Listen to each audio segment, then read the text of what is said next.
Welcome to Pan-Africanism Towards Nationhood, building a global Black business pipeline. And greetings, family. You're here with Bomani, Tyehimba, and Kala Genesis. And family, we are the kings of Pan-Africanism and nationhood. And brother Kala Genesis, welcome back from Liberia. And I just got back from Senegal and Gambia myself. And brother Bomani, welcome back from Senegal and the Gambia. Appreciate you, brother. Telling that family, these are the moves that we make. You know what I mean? We just came back, from traveling to West Africa in April. I mean, 2 different journeys that we traveled on. Kaladia doing his follow-up fact-finding mission and putting things in place. And I'm telling you, family, when we're making these moves to Africa, it's more than just tourism. It's more than just us getting up and going. It's more than any of those things. It's all about us just building a global bridge of global connection, and that starts by making these diplomatic journeys. Now, getting on a flight, going to the country, seeking out greener pastures, working with the people on the ground that you can build relationship with, and just putting the momentum together for the future. Yes, brother. How you see all those things as far as your movement there in Liberia?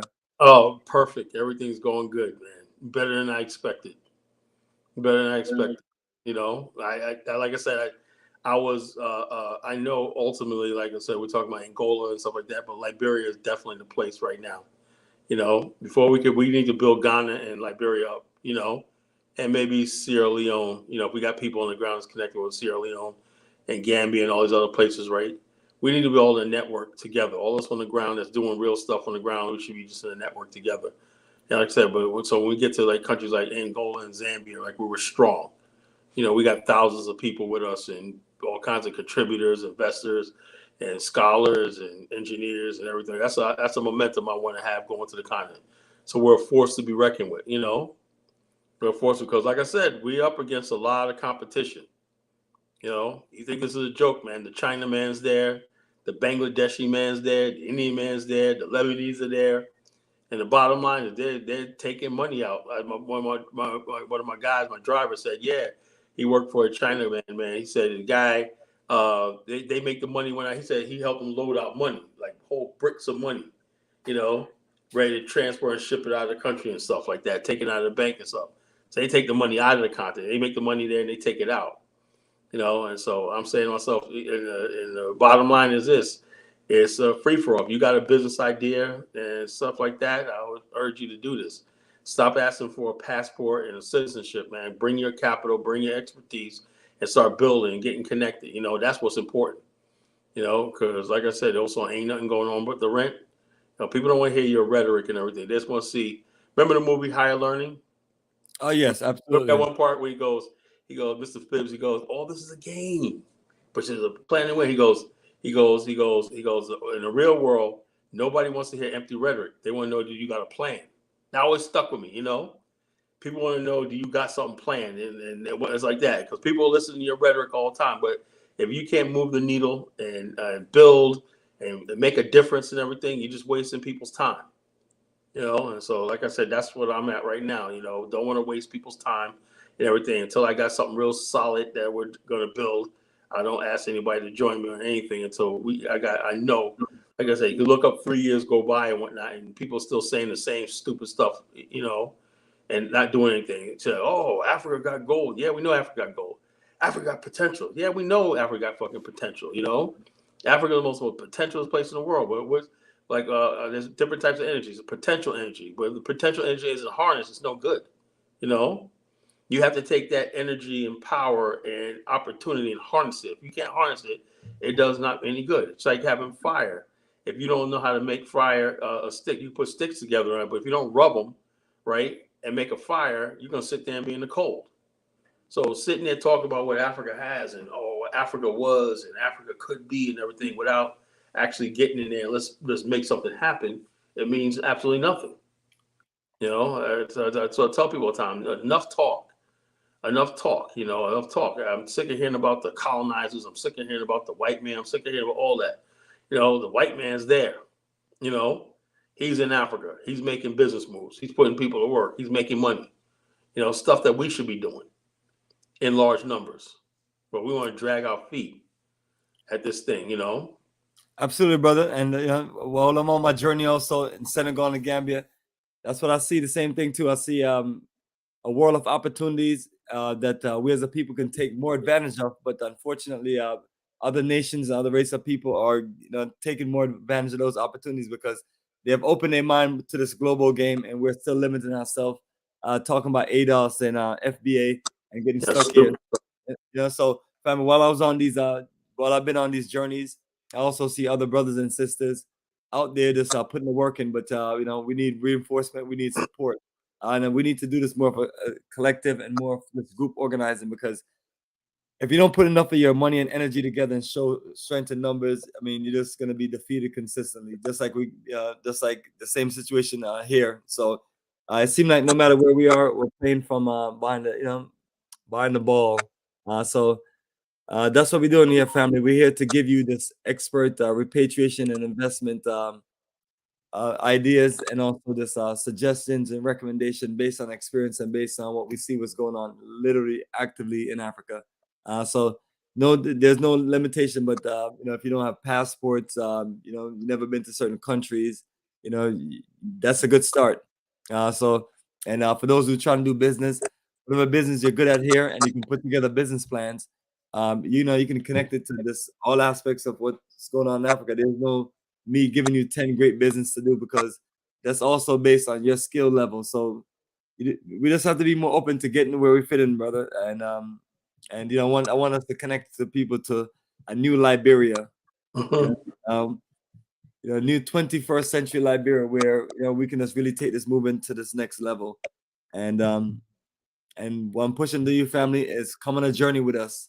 One of the things we have to learn to do is seek out the country and learn about what's going on and connect the history. Just like you were there in Liberia, you made your way around. You mentioned to me that you was over there in Robertsport, and explain how far and explain all your movements so people can understand these things. Okay, like after the first week, no, the first, well, I was only 2 weeks. So the first, let's see, when did we go to Robertsport? Okay, oh yeah, second week we went to Robertsport, right? And it was a journey up there when that. But what I was amazed about is how well developed Liberia's, at least the coastline region is. You see power transmission lines all the way up to the coastline. And you see paved roads, you see all stuff like that, and all the time you always see gas stations, you see rest stops, you see houses and everything like that. So I look at all that open land in Bomani County and everything like that, just miles and miles of open land, for you could buy for sale, owned by the state, owned by private companies. You can buy. I see a lot of abandoned buildings and stuff like that that can be rehabbed and everything. So there's no shortage of property in Liberia. And so it's not like I see other places where you drive and if you want to build something, you got to be off the grid. You are on the grid no matter where you go, pretty much on the coast of Liberia, and even in the hinterland countries, right? They're connected to the power grid with Guinea and Sierra Leone. So Liberia is seem like it's a committed country on as far as infrastructure, that thing. They definitely need road improvements, right? They could use a highway system, but that'll come later on. I like the improvements they did at the airport. By the time we go, the road from the airport to Monrovia is going to be completely paved. It's going to be 6 lanes. It's going to be really nice. And so they were just finishing up the road when I was leaving. And I said, by the time I get back there next year, it's going to be all paved and everything like that. It's going to be a nice, smooth ride into Monrovia. And instead of 2 lanes going into Monrovia, you have 4 to 6 lanes. The highway on Robertsville Highway. Going into Monrovia. And so when I'm going up to Robertsport, that was a really, really good experience, right? We went to a place called Nana's Lodge. And I witnessed surfing for the first time in my life. Waves are huge. You wake up in the early morning, right? And you see that breeze from the ocean is just so therapeutic. You look at the gray sky and whatnot, and sometimes, to be perfectly honest with you, right? The gray sky, it look like it's cloudy. It looks like it's more beautiful than the sun. And you just wake up in the morning and whatnot, and in Nana Lodge, they serve you breakfast, lunch, and dinner. And it's just a really, really therapeutic experience. The beach is really, really nice. You see the guys out there surfing people from all over the world come there to surf. It's like a real fun place, And so, like I said, when I was there, and I went there and watched the fishing boats and whatnot, the traditional African fishing boats and everything like that. The fishing market, whatnot, the fishermen going out on those long boats. Now they got Yamaha motors on them, whatnot. They can go out much further and stuff like that. So it's like I said, it's a country really on the move. Really on the move. And so, like I said, I highly recommend if you go to Liberia, go spend the night in Nana's Lodge, several lodges. And there's another one being built, a resort, but it's not on the beach though. It's been walking. You can walk to the beach. You go up down to the beach, but it's a really nice. It's going to have it has all these rooms. It has a conference center. It's a real nice hotel they're building there. They're still building it. It's up on the hill. It's it's going to be really, really nice. Really nice art. Brand new, real nice hotel they're building there. And so, like I said, this country, like I said, you don't have any problems there as far as like what you want to do. If you want to use mobile money, you could do. There's so much you could do in Liberia that you don't need to have a passport. A citizenship or national ID card and everything. And so it's really pleasant, really peaceful country. You always feel safe there. You can walk the streets at night, nobody bothers you and everything like that. I have a video where these guys had one of the vendors had sneakers all out in the corner, right?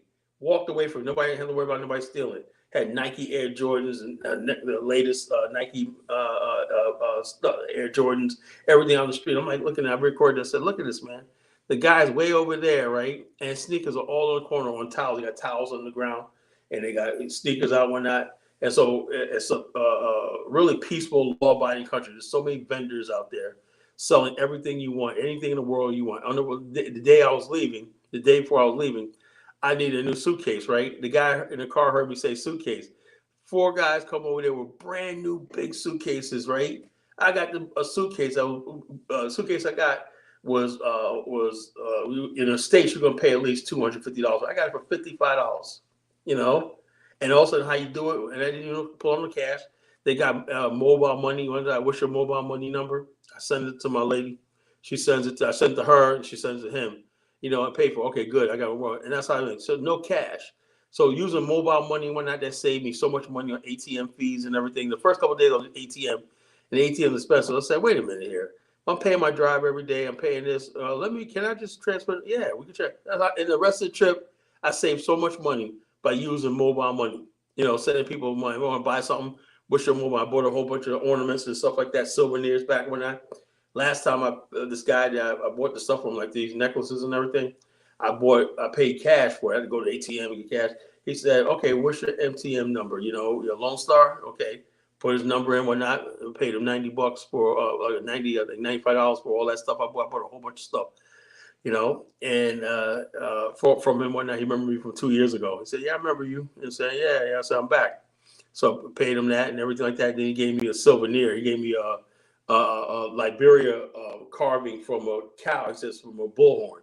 And it's carved up and really glazed, really nice, polished and everything like that. And it says Liberia on some of my keychains. He said, "This is for you." He gave it to me and whatnot, So like I said, you got people that are really friendly and they really help you out. They help you out with everything and everything. They welcome you. And they recognize you from overseas and whatnot, and they give you like really special treatment because you're from overseas visiting Liberia and whatnot, and they just really just make you feel at home. I never hear no stuff like a Bruni, and so the culture of Liberia is so much similar to Black America and stuff like that. They're so used to Black America culture, So that's a thing. And you got the traditional African culture that's there, and whatnot. The different tribes and everything like that. There's there, and it's like a blend. People you realize how similar we are in many ways and whatnot when you watch families and everything like that. Interact and everything, we're so similar to each other as far as like culture. We have more in common than we have differences. That's what I was basically always look for. I look for commonality, no matter where I go. I can go with any group of people. I always look at that. If you go with a bunch of Mexicans, you're gonna have the one rebellious son. You're gonna have the one daughter that thinks she's a princess. You're gonna have the old conservative uncle and everything. The same thing you have in any other society. You can have a diversity of thought and opinion. You'll find that in any culture. that people are diverse in their thinking and everything. Not everybody thinks alike and everything. And they'll say you relate to, oh yeah, he reminds me of my Uncle Michael, the way he talks. Oh, she reminds me of my Shirley. She reminds me of my Bobby, Oh, she reminds me of my grandmother when she was alive. Yeah. So you feel that, that you're at home among people and everything like that. So that's what you don't really talk about your differences and whatnot. They know you from America. They know you're African American or Black American or that. So let's not emphasize that. We're in Liberia. Let's do Liberia right now. Let's talk about, how can we make this country great? How can we make this country work? How can we tell more Black? Because most Black people in America don't know anything about Liberia. Don't know anything about that. And I just found out from my aunt Linda. She said Bishop Bonner from Refuge Temple in Harlem, one of the biggest churches in Harlem back in the days. He had a big church. We used to go there. Once a month. We used to go to Harlem for church. We always go to Harlem because we used to always say we're going to the city. That's Harlem. If you know anything about New York, the city was when we said we're going to the city, we meant going to Manhattan and Harlem. And so Bishop Bonner, what I found out was he had a mission to Liberia in 1979. And Bishop Bonner, his family is from Georgia. He found a refuge temple, out of, refuge means slavery, slavery. So it was a big church. He was big on education. And I know he had went to Ghana, but I had no idea he had a mission to Liberia, Until my aunt told me, oh yeah, Bishop Bonner, yeah, in 1979, he hosted Liberians and he built a church and institution, like a school and a hospital in Liberia. I didn't even know that. I said, wow, I didn't know that. He said 1979. I don't know what happened after the coup. And I think he attended that OAU rally at the OAU conference of 1979 in Monrovia. I think he attended that, So I said, wow, and Bishop Bonner, he's from Georgia, where my family's from, whatnot. My family came to Harlem, whatnot. And when he opened his church in 1969, I think it was like 1967 or something like that. My family also had moved to Queens, but they used to always go to the city. They started going to his church, and he was big on African. He was a big Pan-Africanist. He was a big Pan-African. He was a Garveyite, and he was part of the UNIA and stuff like that. So basically, I just found that history. I was like, wow. So, we have a lot of connections, and people don't realize that what made Liberia great was its connection to Black America. You got the Marcus Garvey Institute there, you got the Booker T. Washington Institute, you got the Ricks Institute, you got College of West Africa, all built by African Americans and diasporans. That's what made Liberia so great. And the connection between Liberia and we educated most of the Liberian heads of state in our HBCUs in America. Our Black fraternities are there, the sorority, the Omegas, the Kappas, they're all there. They got branches and chapters in Liberia, always been there. So Liberia, the connection between Liberia and Black America is strong, and it's to the point where you got the African Methodist Episcopal Church. A lot of Liberians don't even know they came from America, the AME Church, you got the AME Church, and you got all these other places there, that the AME, AME University there, college there. And so all these things were connected to Black America. And you see a lot of people that are Garveyites. You see a lot of Black Hebrews there. You see a lot of everything there. So it's very, very familiar. The culture is very, very familiar to Black America. So like I said, that does make the landing a little easier when there's a little more cultural familiarity as far as anybody starting out in Africa. So but if you go into the interior of Africa, it's going to be a little different. That's where you got more traditional African culture and stuff like that. But Monrovia and the Robertsport and the Grand Bassa and Edina and all like that, that's definitely, you'll feel like you're in the South, and you'll feel like you're in the South in Detroit at the same time. Monrovia is just like a little Detroit, a little Detroit. So it's really, really, really good experience. Like I said, I strongly advise people to consider Liberia when going to the west coast of Africa.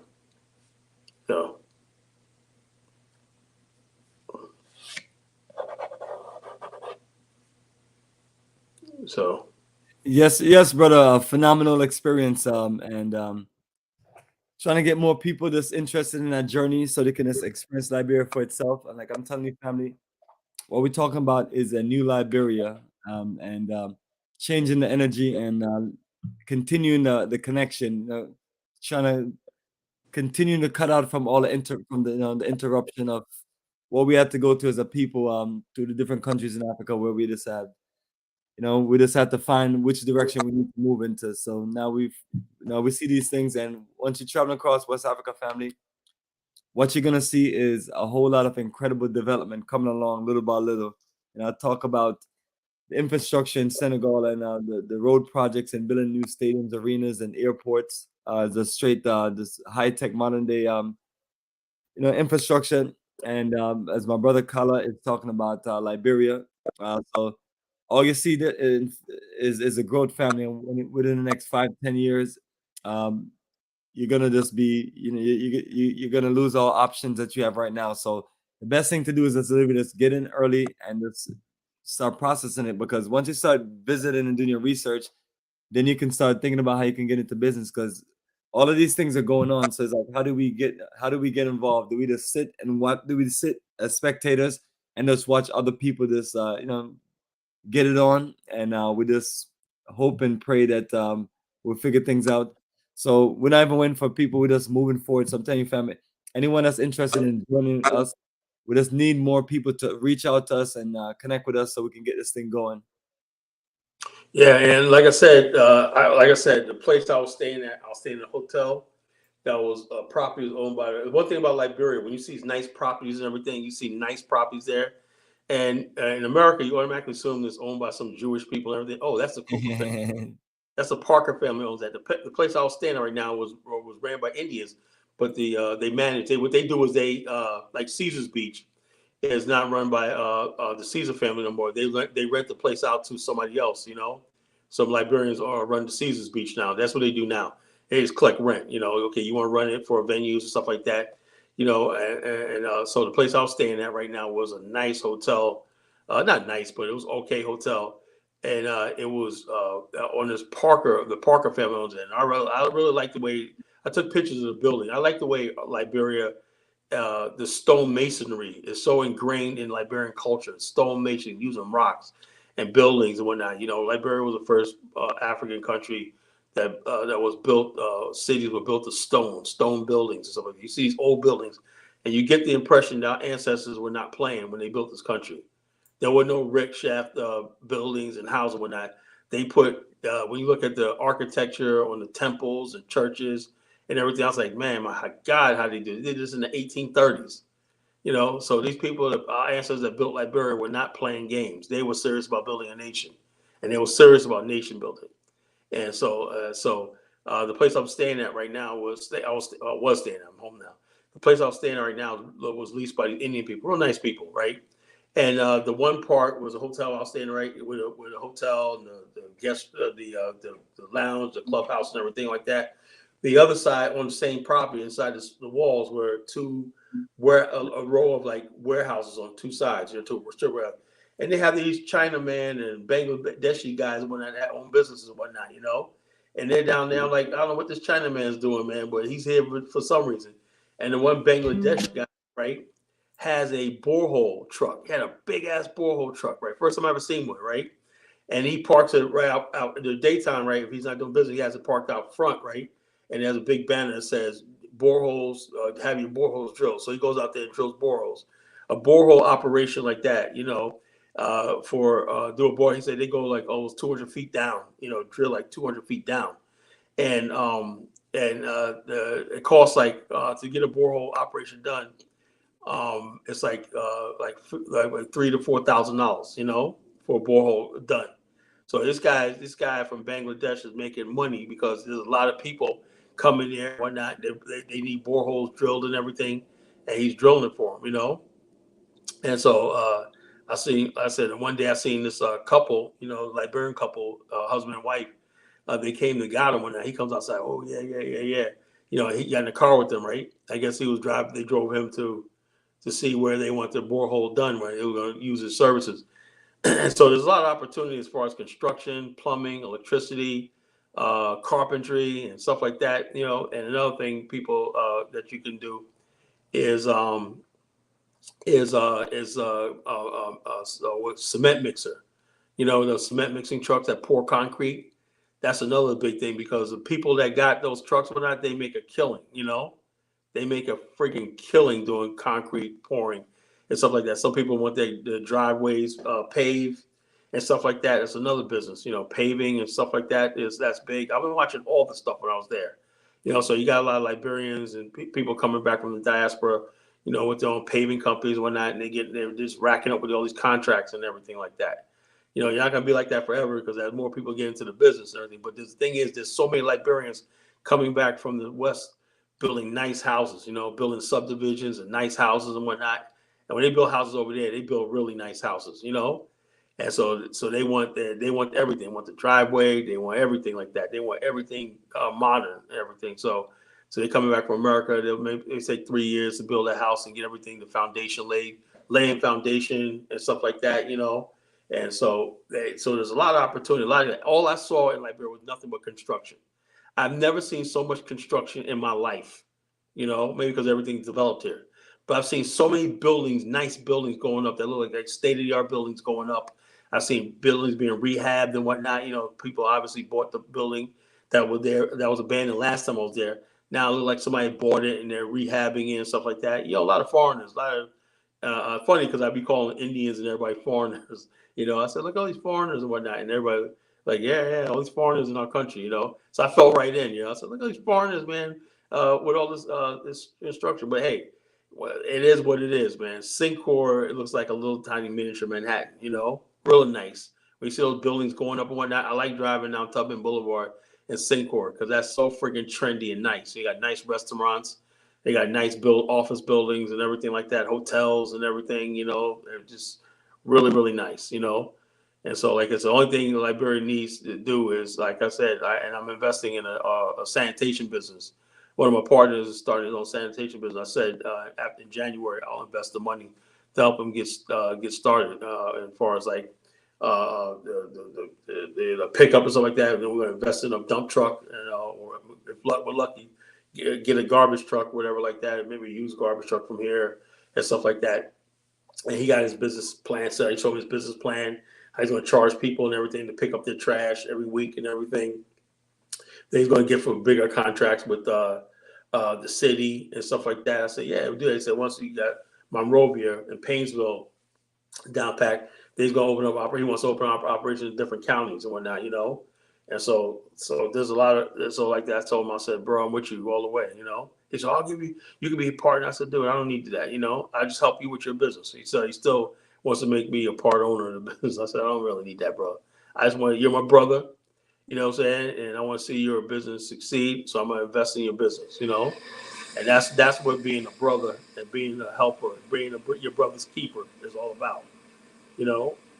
And so, therefore, like I said, and I'm building the loyalty of the BAIO in Liberia, you know, and hopefully this summer I'll have my office in the BAO office up and running in Liberia. I got the place I'm going to put the office at and stuff like that. I just got to fix it up how I want it and stuff like that. Then have a grand opening and stuff like that, you know.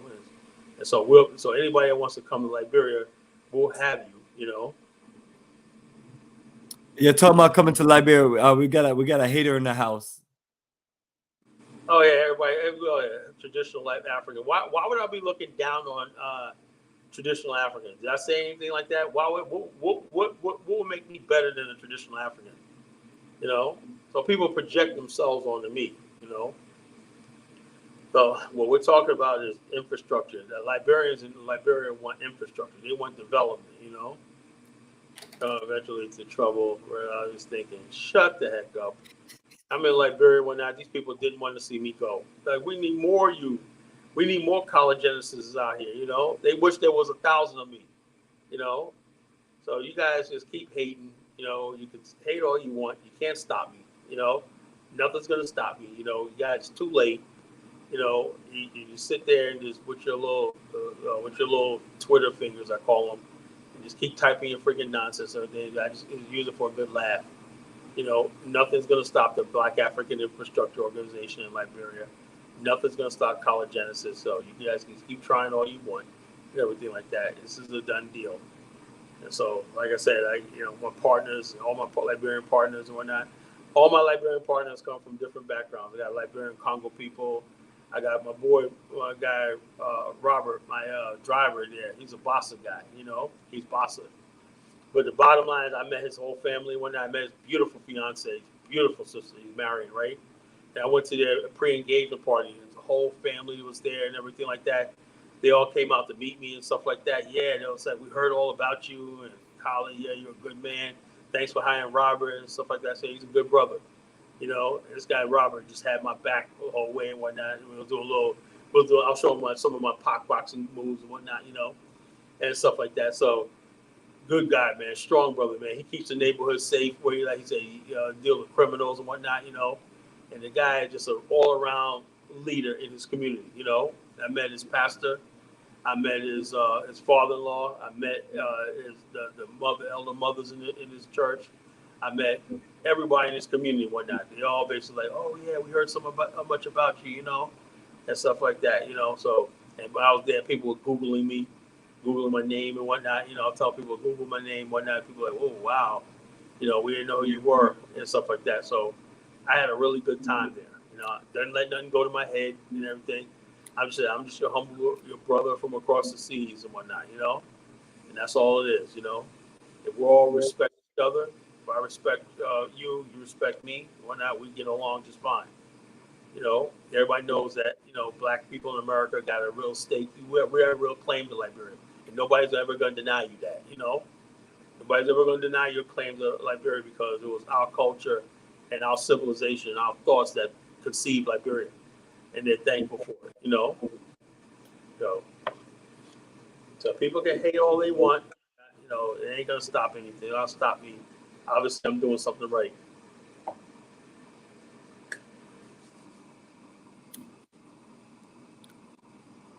So, Got some more comments up here for your brother. Your favorite haters are in the house, ready for you. We don't need that again. Well, the bottom line is, Joel, whatever. You're in America. You know, it doesn't matter what you think and whatnot. You know, the majority of Liberians think like me. You know, majority of them think like me. You sit in America, oh, you're just a loser. You got Liberians down there on the ground, whatnot. I'm meeting these young guys and whatnot. Man, what I could do with a country full of strong young men and young women. Liberia's a young country. You got all these young, strong men that are hardworking and everything, man. Anybody has that at their feet, man. People that want to work and that want to do good in life and everything. People that are law-abiding and everything like that. Liberians are so law-abiding. You know, man, what I could do with a country like that, you know? Everything I dreamed about in a country, you know? So despite whatever Liberia does not have, I look at what it has, you know? Good people. Liberians have their ways, you know? But I know how to deal with them, you know? I know how to deal with Liberians, you know? I know them, you know? So it's oh yeah, whatever. Syncor does not look like Manhattan. Okay, I don't know where you were at. You know, you go from 16th Street to 19th Street. You tell me that doesn't look like lower part of Manhattan. You know, the lower west side of Manhattan. You know, so I don't know where you been. You obviously haven't been there. You know, nice restaurants, nice outings and whatnot. There's one place called the Casino, a club, man. I forgot the name. I forgot the name. It was called Sun something. I forgot the name. Man, that club outside, lines were out the door, man. I said I want to go in there, but it was kind of late. We were just coming from the other club, Leela Brown's, called Luna's now. You know, not the Luna on Old Congo Town Road, but it's on 19th Street. And I was coming out, I said, man, let's go. And I was like, it was late at night. I was like, man, I want to go in there, man. People are looking all dressed good, lines out the door and whatnot. And they go in this place, you know, they call it the casino, but it's called something else. And I was like, man, so it's just so much to do, so much entertainment there. Every day, every night of the week, there's a club, clubs are popping and everything like that. People just doing their thing. You know, the first night I was there was nobody out. For some reason, there was nobody out. And I had to brush in with the thing. What about the natives that had the land? Let me tell you about the natives that had the land. They don't have it no more. How about that? You know, the Liberia is a state, a republic. You know, once the natives signed the contract, the treaty to join Liberia, they don't have native land no more. Now, what we do, we have three types of land in Liberia, right? You have traditional land, right? That's owned by chiefs and paramount chiefs and everything. You have government land, which is the majority of land, government land, right? And then you have private property, right? A lot of the indigenous people are turning their traditional land into private property because they know they can make money off it. They can get loans for houses, they get mortgages and loans, everything. Also, so the country's changing. So this idea that, oh, you think it's going to be like Ghana where you got a bunch of traditional people? No, that's gone. That's gone. Liberia is a state, a republic. You can't go, oh, my traditional land. See what happens to you if you go over there starting that stuff. That's why I love Liberia. I love the country. When I was driving on Lake Piso, around Lake Piso one night, and I was like, who owns this? And it was my brother Robert was telling me. He said, oh, this is the government owns this land. So no tribal chief owns. No, tribal chiefs and all that don't own land in Liberia. That's what we had a war for. That's what we established a republic for. The paramount chiefs in the interior of the hinterland, they have tribal lands and they have private property up there too, and they got government lands. But for the most part, the people who have traditional lands and everything like that, they move to Monrovia. If the people, well, I want to talk about traditional land, they can move back to Grangita, they can move back to River Sace, they can move back to Lofa, they can move back to all these places like that. There's plenty of land out there, more land than there's people. Liberia is the most sparsely populated country. Half the country lives in the cities and on the coast. So if you want traditional land, you just go back into the interior. You can easily go back to parts of Bung County. You can easily go back to Nimba. You can go back to and there's plenty of traditional land if you want it. Nobody will stop you on land. What you guys want is chaos. And the bottom line, you want to destroy Liberia and want to destroy what we built, our ancestors built in Liberia, and what the native Liberians built too, because they joined us and they're just as much part of Liberia as our ancestors were. So when I'm with Liberians, their native background, everything, we're trying to move Liberia forward into the future. So all this nonsense about the indigenous people, there's no indigenous people. We're all indigenous. So cut that nonsense out. You want to feel like that, go to another country. Liberia is not the country. You don't see Liberia is a country. You don't see white people walking around with children, like pedophiles and everything like that. You don't see freaking Chinese doing illegal mining and stuff like that. It's not that type of country. One thing I learned about Liberia, it's the oldest country in West Africa. So they got things. So despite all the problems it had, there's some things as far as the mainstream. Our ancestors who built Liberia was geniuses. The way they designed the Constitution. Kyle looked out indigenous African land. They just not in the bushes doing nothing free. Yeah, whatever. Whatever. You want to believe that? Fine. That's what you think. Got another one. And I'm not saying there's tribal land there. You got plenty of tribal land, but you don't want to live on it. Hey, Bomani, this is this. They said get rid of tribal land. There's plenty of tribal land, but nobody wants to live there. Yeah. You know what I'm saying? They're going to wait till they get developed, then they fight you for it. Yeah. The bottom line is Liberia, when you own land, you own deeds and whatnot, that's it. You can't just basically, oh, that's my ancestral land or whatever. This ain't ancestral land. It belongs to the state. It's a republic. This ain't feudalism. People understand Liberia's system was so friggin' advanced than any place else in the world. The modern land system comes from out of the fight against feudalism in Europe. The idea of a state. The idea of land. The idea of people owning property. That came from the Magna Carta. So that was practiced in America. It was tried in Europe for the most part, right? But it was perfected in America. So when our ancestors went to Liberia, they brought that same system to Liberia, but they left the indigenous people with their own traditional lands. That's it.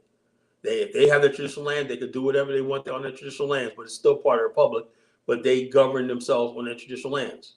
Now, when somebody has private property on there, that's part of the state and it's taxed and everything like that. The rules, the thing, they got traditional land, they got government land, which is the roads and the infrastructure and everything like that, and the power utilities and everything like that. So you're going to tell me if you see a power transmission station, oh, that's on my traditional land, so I'm going to remove it. See what happens to you. See what the hell happens. See what the Liberian military, the Liberian police do to you. And it'd be those same indigenous Liberians who will friggin' hem your ass up. You know, so all these people sitting in America talking about, oh, the traditional land and whatnot. Yeah, just keep sitting in America talking that stuff, talking that nonsense. You got no power, no influence to stop anything that's going on in Liberia. All you do is sit on Facebook, and Liberians are tired of people sitting in America on Facebook making trouble for them and whatnot. You know, and what I found out too, right? Because I had people that's supposed to invest in Liberia, and they keep bringing up the stupid Civil War, and I keep telling them that's been 20 years ago, and there wasn't a Civil War. Just oh well, I don't know, Civil War, and it's not the Civil War. It's what they hear from these comments like this. That's what makes people say Liberia is not a good investment. These stupid butthurt loser Liberians that sit on social media and talking the stupid stuff about the American Liberians. There was no such people called American Liberians, you know? And all these people that sit in America don't contribute to their country, don't come back and build everything. We need Liberians to come back and let's stop living in Minnesota and come back to Liberia and build something. You know, that's what we need.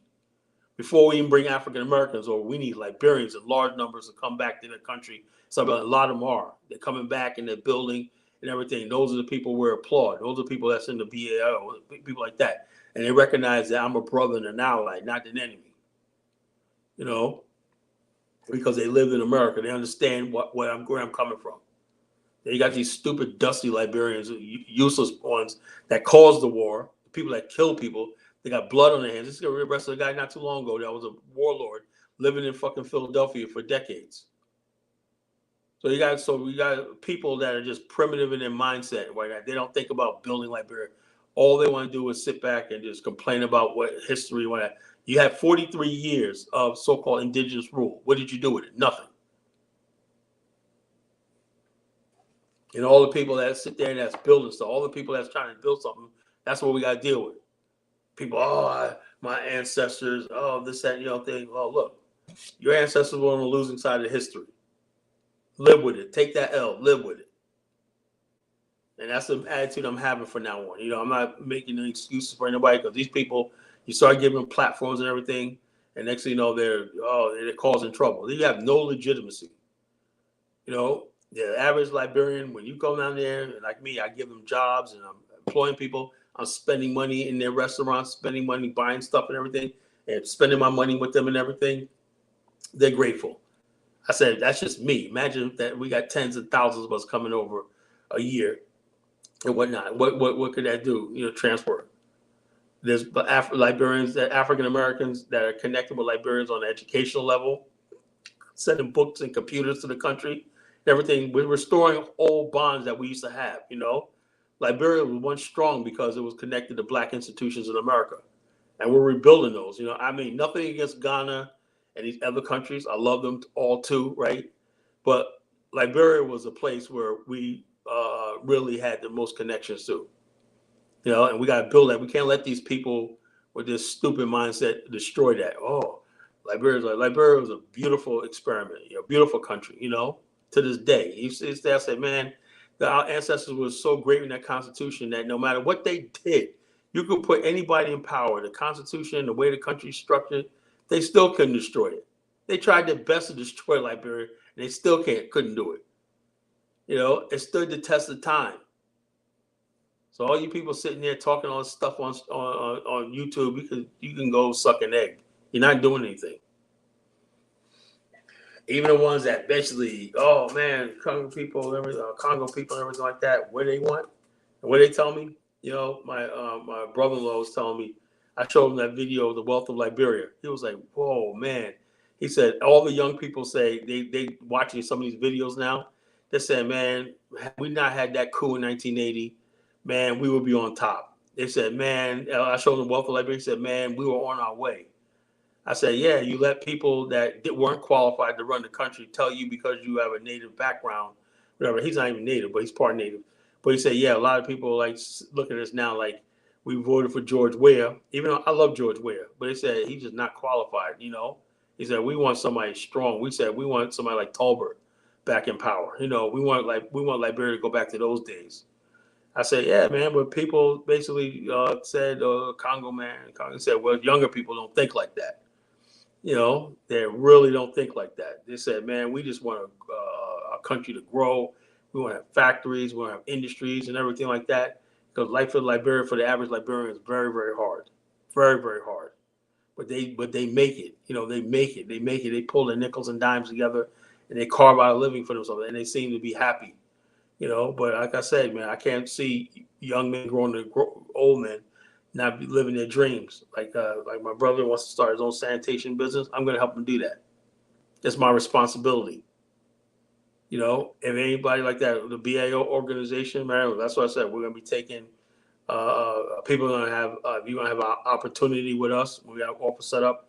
If you want to help somebody, a Liberian, get a business started and whatnot, you want to partner with a Liberian, that you're going to be able to do that. And we don't make no discrimination between what tribe you're a Bassa man, a Vibe man. That doesn't matter. You join our brotherhood and our brotherhood, family and everything like that. You believe in Africa for Africans and everything, you could join us. But if you want to be a tribal idiot, village idiot, we're not staying away from us. And the tribal village idiots are dying out, you know? They're on the streets. Nobody wants them. Nobody wants them around and everything like that. There's a whole new culture in Liberia that wants prosperity, they want success, they want modernization, and they want to be part of the time. I mean, just the nightlife and the culture. You see family gatherings, stuff like that. They don't want none of this war and all this foolishness and this nonsense and this rhetoric that we just saw displayed on this stuff like that. Nobody wants to hear that in Liberia. Nobody. Nobody wants to hear that foolishness. They're losers. People see you as a loser. You know, your boy Eugene Fagon, where's he at? He's back in Philadelphia. I call him the Tasmanian devil. You know, the dude just a bitter old fool and whatnot, you know. And he had to go back to the States. You know, the young people, nobody wants to hear that rhetoric anymore. Nobody wants to hear it. They know who destroyed the country. So that's why I said I'm glad I took this trip, and I couldn't wait to get back on this show just to show you that, you know, I was right all along. Any more comments, brother? Yes, absolutely. You always got comments. Yeah, and the comment I got for folks is I'm going to link you to our website so we can show you all of our highlights and energy. The journey of a lifetime, family. We're celebrating 17 years. So for all of those out there that think we can't do it and we're not going to make it happen, we've been doing it for a long time, and we're going to put a lot of energy into Liberia. We're going to restore our African ancestors' glory. And we have no choice because we're the people. Now, sometimes we want to know, do we have a home? Well, you know, like Kala broke it down, we have a home. Our ancestors 200 years ago built Africa's first republic. So that's a good starting point. So here we are, ready for April 2024 journey to Liberia. So family, all of the mindset you have, it's 20 years after any civil unrest, and 20 years, we have to start thinking about the future. I know people get caught up into the past and they just want to make it seem like the search engine is just full of negative things, but you know, we're gonna revitalize it. You know what I mean? And one of the things that I come strong with is tourism, showing you the best of the country and showing the beauty of the country. Now I see some haters there saying that they've seen some videos and it doesn't look like what you say. But what they're not understanding is that if you're not consistently into Africa, you're not consistently going to Africa, you won't see the growth and the development. So you may see something. Maybe I can show some videos. Hold up, let me find some videos. As a matter of fact, you know, and I'm trying to entertain us, but when you do find them, you can link the videos on my WhatsApp and I'll load them. But family, let me just give you a nice view of our website and just go through some information. So you don't just hear us here talking. Everything that we're talking about is to connect you to business, investment, repatriation, just making your way to the African continent and building an experience, which is the most important thing. And then working with the experts, people who have things going on. So I'm always telling you, family, the Black Star Pan-African community and us developing communities in Africa, very important energy. Don't look at it as something negative. The more of these community ventures that we can build on the African continent, the better and stronger we'll be as a people to get things done. Because part of the reason why we're limited on getting things done is a lot of times we don't have the right people with us. And then we have haters that literally just don't have a vision, so they're there to shake us down. So what you do, family, you just journey with the experts, and the expert is us. And let me just give you a full view of the website. All right.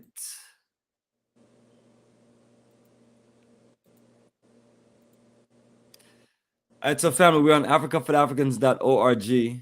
And so what I want you to always focus on is I'm always writing schedules. So all you got to do is go to the main menu or just go down to the front page of the website, right below the slideshow, and that will connect you with incredible schedules. And these schedules are professionally organized to where once you click on the link, you get a full itinerary overview with all the prices and numbers, what's included and what's not included. So they scroll down, the Senegal and the Gambia routes tour March 30th to April 9th. We just got back from that journey. And right now, if you're on YouTube, you'll see some of the highlights. I got a whole lot more highlights shown in.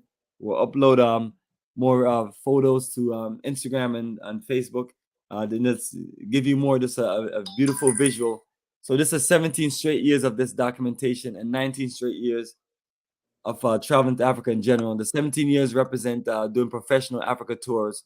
So as you scroll down, you see more journeys. We have the next journey we have set and we're ready to go. It's as a matter of fact, the last journey we had, it was 16 of us strong, and then now this journey to Ghana is 20 of us strong.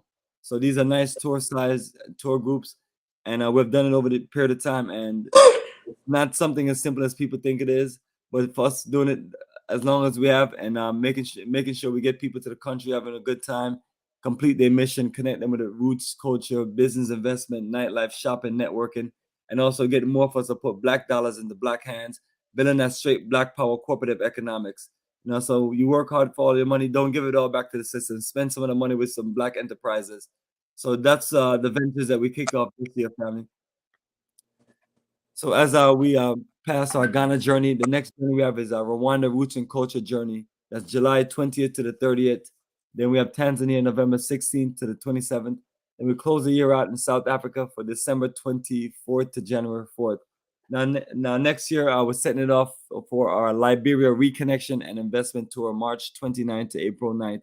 So family, all these journeys that I just mentioned to you, these are journeys that we're looking to get you connected. And the way you get started is by being clear on all information that you have on the website, then locking in a deposit, and then we get you in the groups and get you all set up. And then as time go along, we just keep you posted, and then we get you on a journey, and you have the journey of a lifetime, and you can build from there. After our Liberia journey, which is our featured journey that we have, we'll get back to Ghana on our summer repatriation investment tour for July. For those who want to come with us in Ghana, and the other dates have not worked, we're consistently rotating dates and creating a new schedule. Then we have Egypt Roots and Culture Tour, and that's November 21st to December 2nd. So we're going to take it to Egypt and give you this a phenomenal journey, and we're going to take it to a whole different level. And you meet you.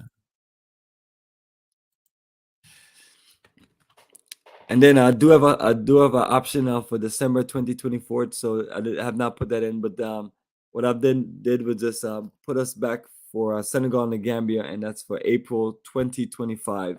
So family, that's altogether, that's 8 different countries that we have on a 2-year rotation. And these are some of the best countries in Africa. And these are also countries that we all have people in place that can get things done. And if you decide to stay back and want to do some things in the country, we'll work it out with them to get you taken care of. And let's go down some more. That's our land for sale and investment at Black Star Pan African Community, and that's a 15 to 60 acres development. The 15 acres is sold out, so you have about 1 or 2 plots remaining. But the next venture that we have is the 60 acres, which is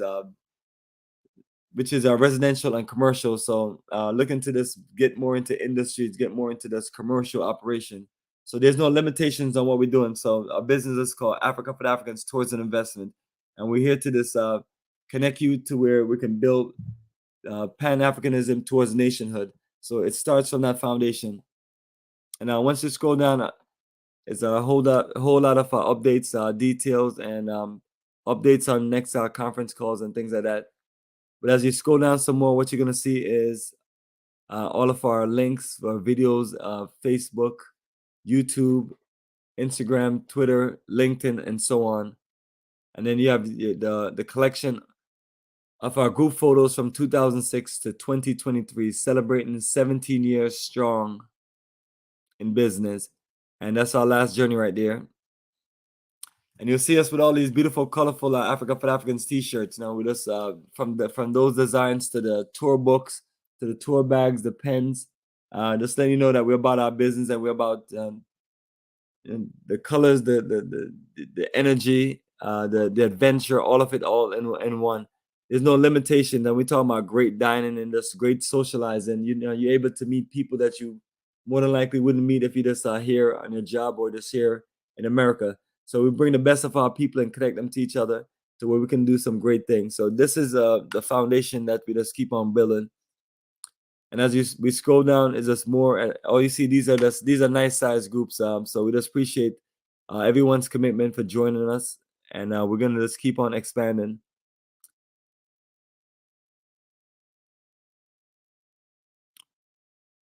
And just keep on scrolling down, and you just see more and more energy. And this is just our hard work and dedication of us connecting over 600 different brothers and sisters to the African continent. That's directly, and then being responsible and influencing so many other people to take the journey and get involved and just enjoying a nice Pan-African energy.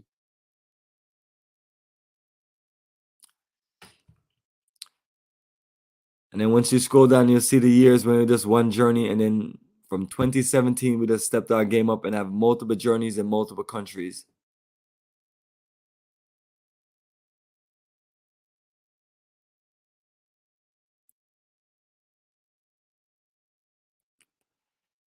And there you go, family, an evolution of our journeys of a lifetime. And then you have that nice banner below that say Liberia Reconnection and Investment Tour, March 29th to April 9th, 2024. So family, wants you to click on that link and read the Liberia information and then join us. And we're going to just make it a part of that history. And, I just remember just going to Ghana in December 2006. And that's what we did. It's a few of us, and we just built that energy from there to now.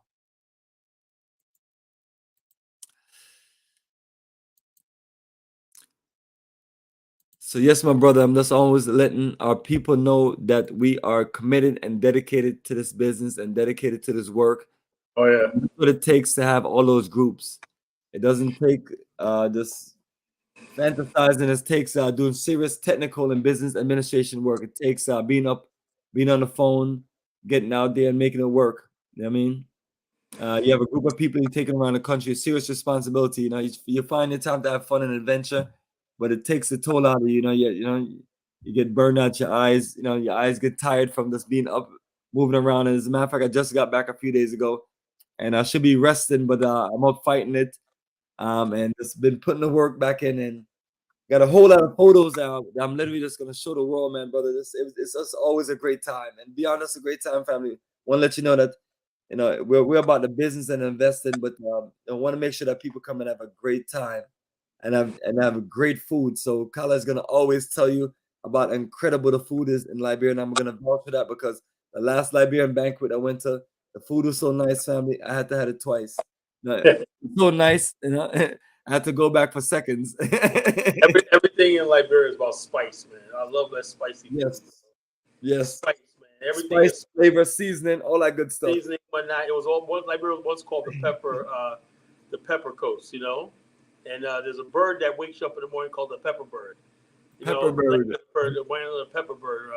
I was like yelling, "Shut up!" Thing just yonk in the morning. I was like, "That's the pepper bird." I was like, "I know it's a pepper bird, but you guys shut up and waking me up in the morning when I'm trying to sleep."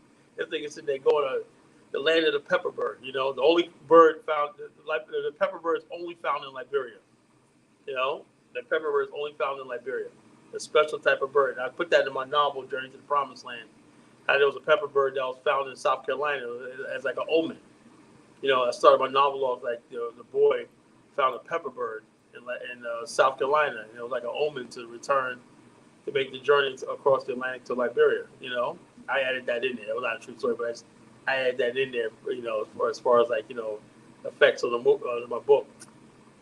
I met with Dr. Kula when I was there, and she's a wonderful woman. You know, I love her to death. You know, I love her, man. She's a wonderful woman. She loves African Americans. You know, she's from the Bassa tribe and Edina. You know, and right now they're doing tours in Edina, where electronic boat ride around Edina. When I found out about the tour, I had 1 day left, and I couldn't make it down to Grand Bassa. I remember how far that was. You know, it was a long ride, and so I didn't have enough time to go on that tour. I said, I wish I'd known that thing. I would have went there right after I went to Robertsport. But they do a tour of the old Edina city where former President John Cheeseman of Liberia built Edina, beautiful in the 1830s. He built that city called Edina, and it has a nice church is still there. You know, a brick church is still there, and his house still stands there. And they're trying to raise the money to preserve it as part of history. Now, these are people that's doing this are people who are Bassa, you know, Bassa.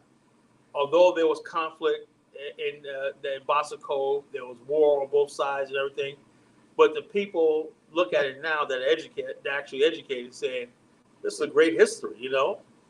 This is a great history, you know? The African Americans settled in the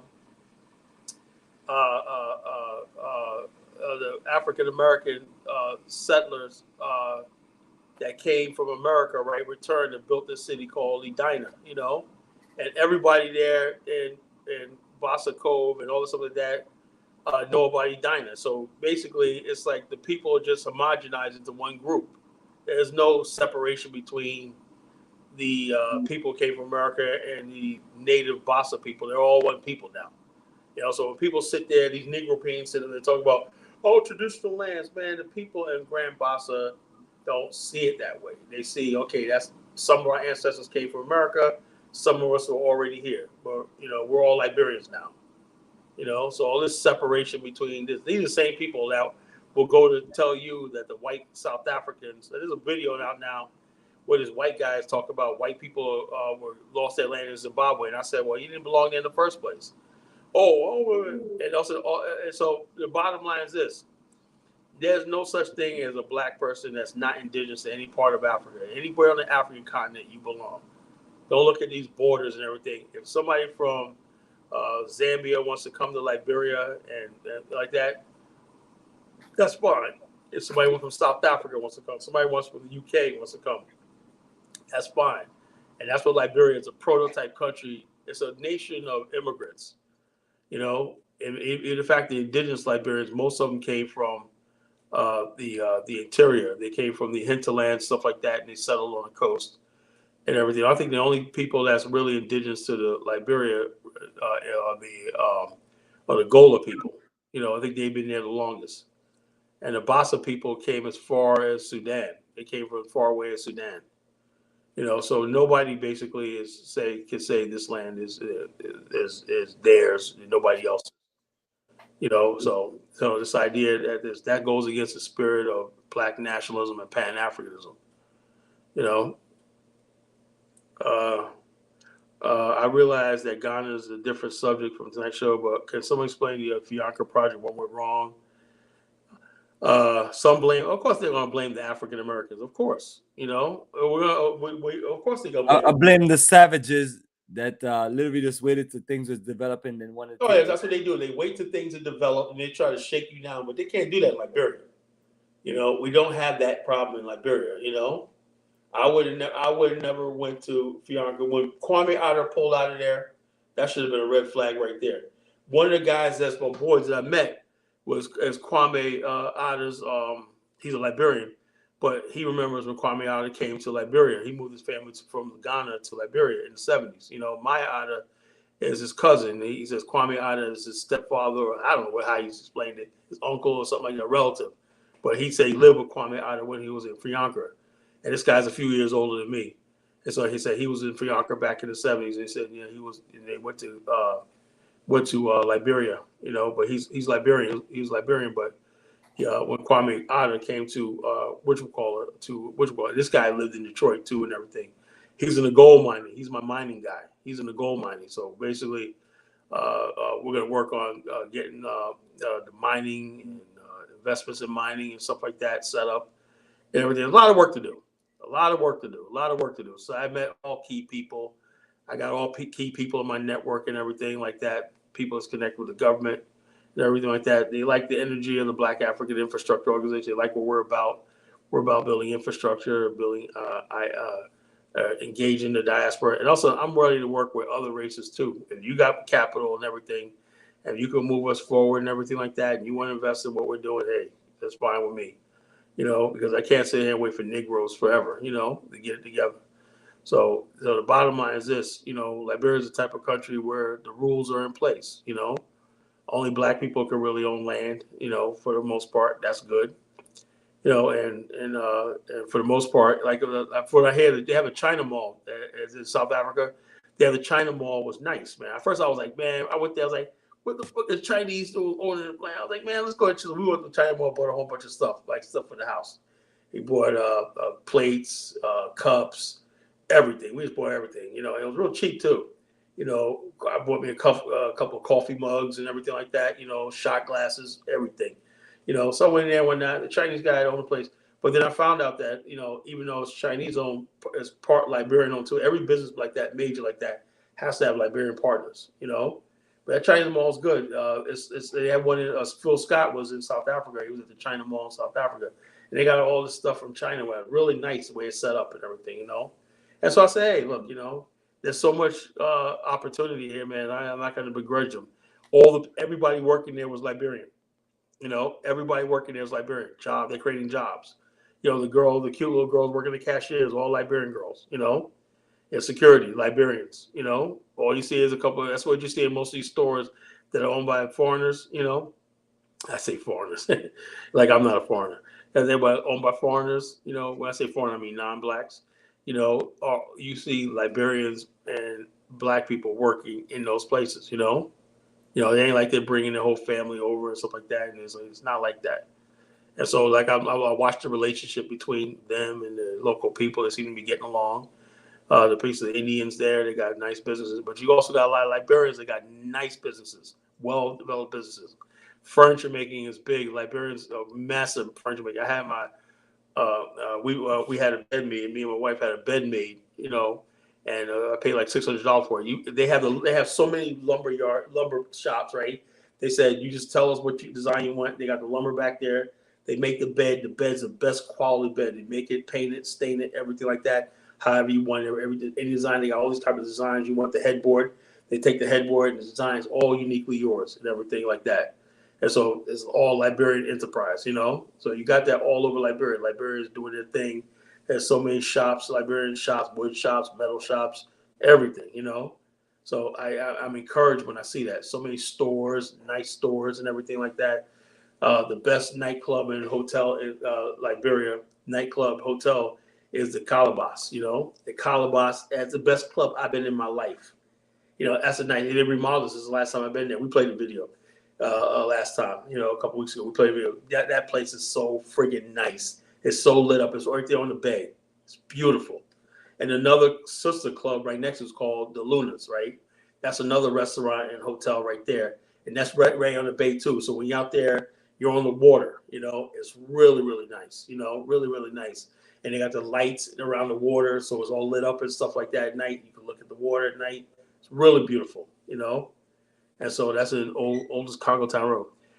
They won't say openly, but it used to mislead in terms. They tell you here about freed African that did well, but there's not always a question about. But the traditional African is always questionable. I don't know what that means. Let me tell you. Let me give you a little history lesson, right? When the African Americans in the Caribbean settled in Liberia, right? They were only 200 years removed from Africa.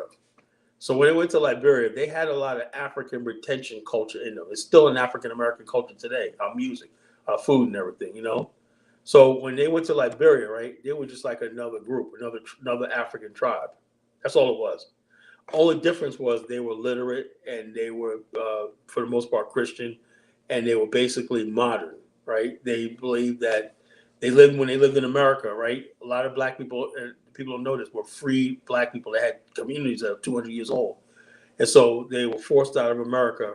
And so they went to Liberia to build their own communities, right? And they built the communities like what they knew. You know, you had a town hall, you had this, you had a place where you pay your taxes, place where you buy property, you get your deeds registered. So they imported all that culture that they knew from America to Liberia. That's all it was. And then also, people don't realize this, that the majority of the population wasn't even African American for the most part. You had large numbers from the Caribbean, and you got recaptured Africans from overseas. That made up the recaptured Africans, right? When they came and they were taken from Igbo land, Biafra, they were taken from the Congo, they were settled in Liberia, right? And they quickly learned, they had skills with them, but they quickly learned how to build the houses in the style of the repats. They built wood frame houses. They learned stonemasonry. Stonemasonry is so big in Liberia that the native Liberians now build all their houses in stone. I was like amazed, right? You know, that don't happen in other parts of Africa. People still living in mud huts, right? In Liberia, right? What the native Liberians did was they modeled their villages and their communities based on the people that come from America. They built wood frame houses, you know, and they built stone houses. Liberian stone making is the best I've ever seen in my life.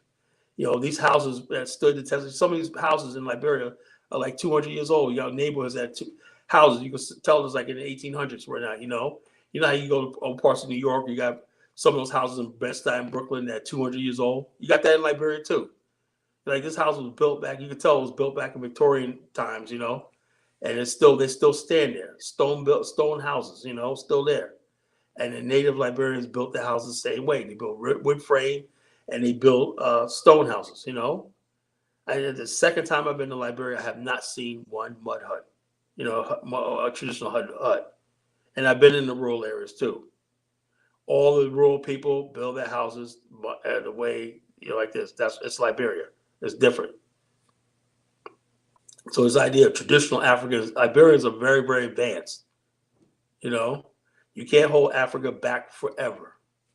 You know, there's people, Liberians were in the modern world before a lot of African countries were.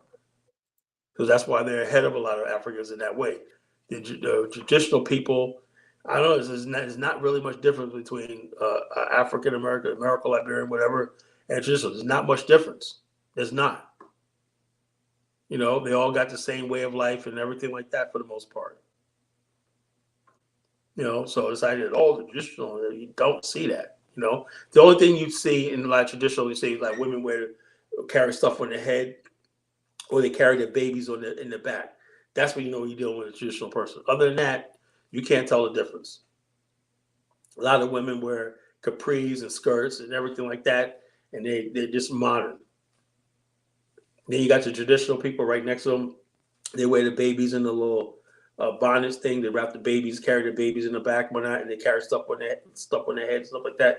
That's the only difference. That's the only way you could tell which way somebody swings as far as traditional or modern. But other than that, you can't really tell. And then people, like one minute you see a girl wearing traditional way, the next thing you know she's wearing jeans, you know, and a halter top or a blouse or whatever like that. You know, nothing's written in stone. The Freemason White House, that's the Benson Street. You know, and I went by there because I had to go. That's right next to the embassy. That's on Benson Street. Freemason building. That's on Benson Street.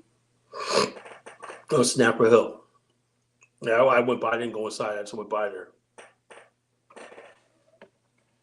So, yeah. So, like I said, Liberia never disappoints. Never disappoints. You know, so everything, like I said, all the negativity you hear about Liberia from these I don't know, what do you call them, right? Like it says, doesn't apply in Liberia. Real peaceful, nice people, real welcoming people.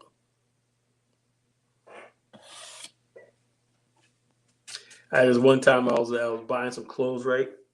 And I bought these slippers, and I bought some shorts, right? Because Isabella wanted me to get some shorts. I was like, man, look, you know. So she made me get some shorts and some shirts. One nice shirt I got on right now. I bought this shirt, Liberia, nice shirt. And she made me get some shorts and whatnot. She wanted me to relax a little bit, you know.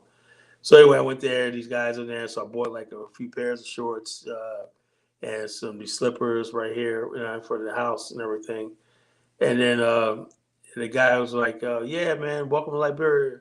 You're from overseas, man. Welcome to Liberia." I said, "How you know I ain't from 16th Street in Syncor?" They all start fucking laughing. How you know I'm from overseas, man? How you know I'm from over America? Why I told you I was born in Bossa Cove with that? They all fucking fell out laughing, you know. And all of a sudden, my driver's like, "Yeah, Google College Genesis, right?" And they all start Googling me on phone. I said, "Oh, okay." And it was like, "Yo, Kala. When I was like, all right, brothers, see y'all later." I had them laughing, man. I said, "Man, I was born right here, man. I used to walk Tubman Boulevard every night, man." They fucking fell out laughing. They said, "You funny, man." I said, "How you know I'm from overseas, man? I was born in Liberia, man." And so, you know, can nobody take my stride and hold me down? Got to keep on moving. You remember that song, Bomani? Oh yes, absolutely, man. Can't hold me down. So family, join us live. We have somebody joining us live here. All right, greetings, my brother. Welcome to the call. Welcome to Pan-Africanism towards nationhood. What is on your mind tonight? Christopher Bazin, you're live. What's up, Chris? What's up, brother? Hey. What's up, brother? Yeah, it's good to hear. I just want to ask, good to hear Kala and went to Liberia. Can you hear me? Yeah, I can hear you. Yeah. It's good to hear that you went to Liberia. Yeah. My second time.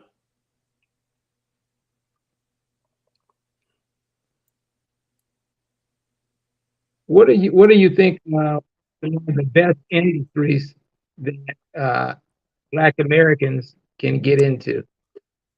Well, there's everything. One thing I would tell people, if you're gonna go, like I said, everybody they have every skill you need, right?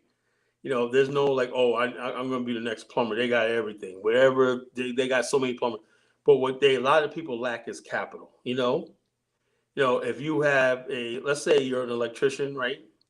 If you got tools and stuff like that to invest in your own electric company, whatnot, you can partner with Liberians, you'll do really well. If you do construction, right? If you have a bulldozer, excavator, and stuff like that, you will be busy all the time. If you have a cement mixer, that lay concrete, mixer, you'll do good. I seen a Bangladeshi guy in the compound I was staying at, right, had a borehole truck. That thing is massive. I never seen anything massive in my life. And he's doing jobs. There's a whole bunch of opportunity as far as like manufacturing. If you want to get into manufacturing of textiles, food processing, and stuff like that, you can get. Like the thing about Liberia is labor is really cheap. Labor is really cheap. You don't have a lot of overhead. As far as like stuff, and also you can get lease on property. Like if let's say you don't want to buy a property. There's a whole bunch of properties for lease and rent. They're all over the place, and so there's no shortage of properties and stuff like that. Real estate's another thing you can get into in Liberia. It's really, really open as far as like real estate. Thing is, if you're gonna fix a property up right, I would suggest people that this. You got all the people in Liberia that could help you out, like the plumbers, electricians, everything. And the best thing you can do if you go to Liberia is make a list of what we're doing. We're making a list. We're making a list of all the skilled people that we know in our network. Right, we're gonna have hundreds of people. We're gonna have plumbers. We're gonna have electricians, everything. So when jobs come up, right, we'll say, hey, look, we got a job on that. So we have that for, let's say, an investor wants to come over and they want to buy a property. They want to fix a property and everything. They don't have to go looking for people and everything. We're gonna have all the people vetted, screened, and say and recommend it. We got this guy that does this. We got this guy that does this. You need a lawyer, you need an accountant, you need anything like that. We're gonna have all that stuff like that. You need notary, you need anything like that. Paperwork, license, everything like that. We're gonna be able to provide all that stuff for everybody. If they want to get into it. And also lawyers that do property title searches for properties. let's say somebody wants to sell your property, right? You definitely want to get a title search. You definitely want to get a title search, right? And we got lawyers that look real deep into the history of the property. Once it's clear with the thing, and the property says there's no lien on the land, or nobody owns it or not, you can buy the property. And you can get like a lot. You can get one lot for like $3,000. That's probably not gonna stay at that price forever. But so there's a lot of stuff like this, real estate and stuff like that. And when you build a property and everything, and you're purchasing materials locally, you're purchasing building materials and stuff like that, you're stimulating the economy. And you're hiring people and stuff like that. You're helping the economy when you employ people to do jobs and stuff like that. The skilled workers, you keeping people working. That's how you can contribute, right? And also going to Liberia, right? Spending money and doing certain things, when not making purchases and everything. You're helping the people, And when I had my bed made, I figured like I paid the guy $600 for the bed and the frame and the mattress, everything like that. I'm putting money into the economy. The guy's sitting there maybe for a while without making a sale. And I come along. And they said, "Oh, I'll get you a bed and whatnot, And we got just give me 2 days, and he had it done. So there's a lot to invest in as far as I would say the first thing to do in Liberia, just go there, make friends, and then you'll find out where your aha moment is. Oh, aha! See, I could do that. There's a lot of opportunity. You just got to go there. Some people will be keen on something like this. Why not stop in Ghana? Well, Bomani got Ghana covered,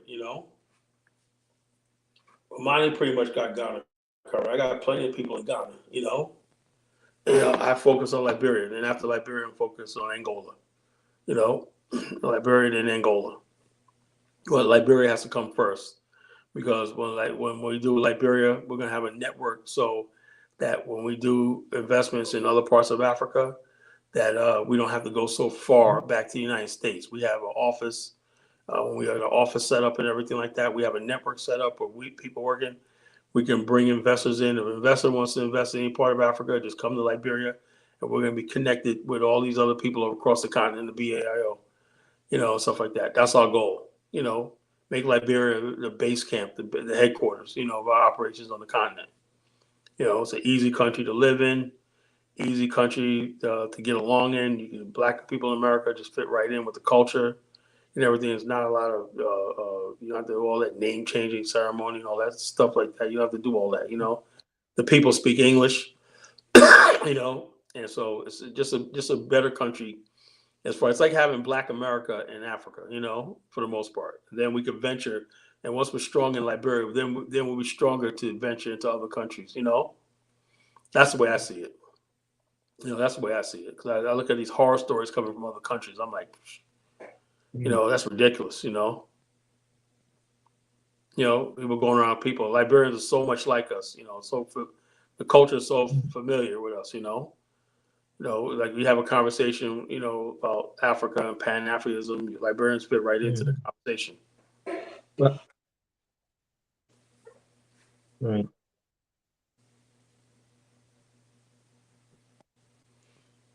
Jules said, "I want to go on Bomani. I will get to Ghana. I will get to Ghana.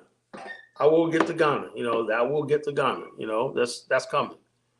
But Bomani, So we need the BAIO. They will have. Go ahead, brother. We can hear you. I think I got a lag. We can hear you. Go ahead. So the BAIO is going to establish these networks throughout Africa. Yes. Yes. We want to have a branch in every country, like an office branch, where people could connect and network and stuff like that. We have planned events, planned everything, So so therefore, when things come up, like we got things coming up in the Congo and Angola and stuff like that, we want to be on the continent. Like I said, I watched the mistakes of our ancestors. They tried to build a Pan-African movement directly from the United States. That doesn't work. I want to be able to use Liberians' diplomatic channels to link us with the continent. And now show when you start producing in Liberia And you start like, I got several people that want to do major investments in Liberia, major investments, And so when that happens and everything like that, and puts us on the map with the government and stuff like that, and then, we become part of the country. That's how you integrate into a society. You become part of it, And once we have that, we're helping with businesses and stuff like that. We're part of the business community and the social community and stuff like that, And then it's basically like when my opinion is like when somebody wants to deal with Black America should have a base in Africa to operate from, a free base, So in other words, because Liberia is, is pretty much a free state. We don't have let me give you an example. If you go to another country in Africa and they got ties with the British or the French, you got to abide by that, Liberia is pretty much tethered to Black America for the most part.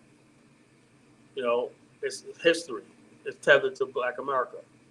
So that gives us a little more leeway than other countries who have other ideas, Other people are tied to the Crown of England, their thing. And so when you see white people in Liberia, they're very quiet. They don't walk around with their chest out in Liberia. They don't look. They don't make eye contact with you. They don't like that. But so therefore you don't feel that energy of colonialism in Liberia. Liberia was never colonized. And so, like I said, I think that's the advantage we have in Liberia.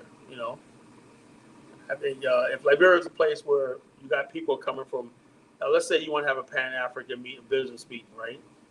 Well, wouldn't it be great if we had one place where we could rent out a venue and stuff like that, and instead of everybody coming to the United States, whatever like that, we already have enough African Americans and diasporas and Liberians to meet with them and stuff like that. It's like an autopilot, So it's not when it started from ground zero and whatnot. We have a Pan-African conference. Oh, let's all go to this country right here. Well, what about this country right here? So Liberia could be a place where the diaspora and Africa meet. It's a meeting place. That's what it was really set up for, a meeting place. Somebody from Kenya, you want to do business in Kenya, right? Well, Kenyan people could come to Liberia, right? And get stuff done, sign deals, sign contracts, whatever like that, We don't have to go all the way to Kenya, The Kenyans could be there. We could be in Liberia, And that's what I believe Liberia could be for. The meeting place, So therefore, it's like a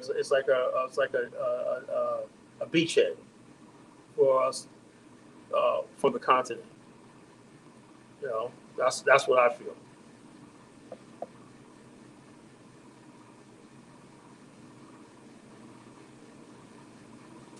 We have a guest, Christopher. Go ahead, brother. What's on your mind? It keeps on coming on and off.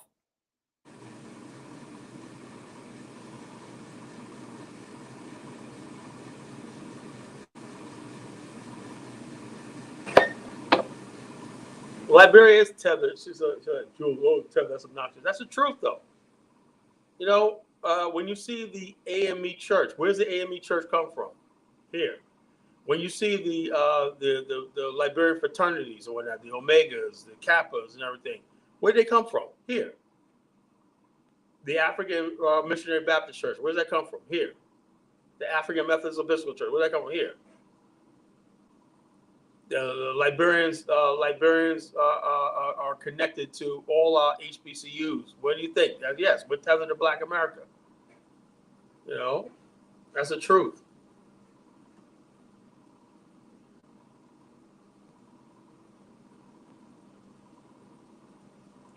Yeah, the whole continent opening up. Then why is it that these brothers, the Hebrews, just got their shit knocked down? A couple of weeks ago in Ghana. And you got all these people talking about, oh, yeah, they should go back to America if you don't like it or not, So the whole continent, people leaving Tanzania and went left and right. So tell me about the whole continent. That's what I'm talking about.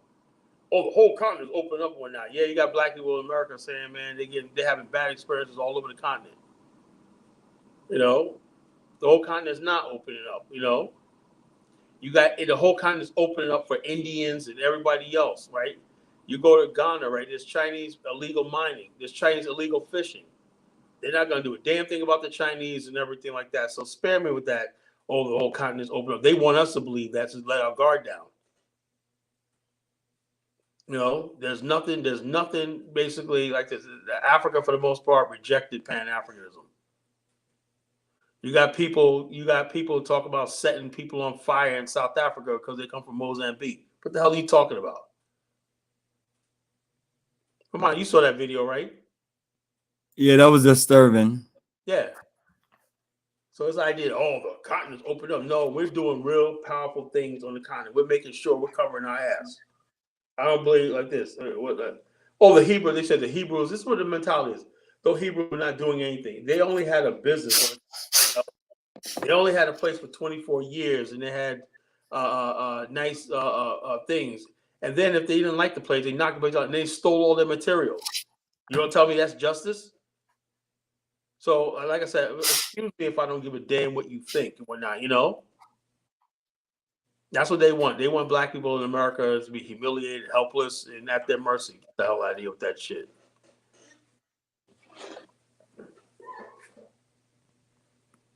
They sat on that land. And Bomani, can you help me out here and address these people in the fucking chat?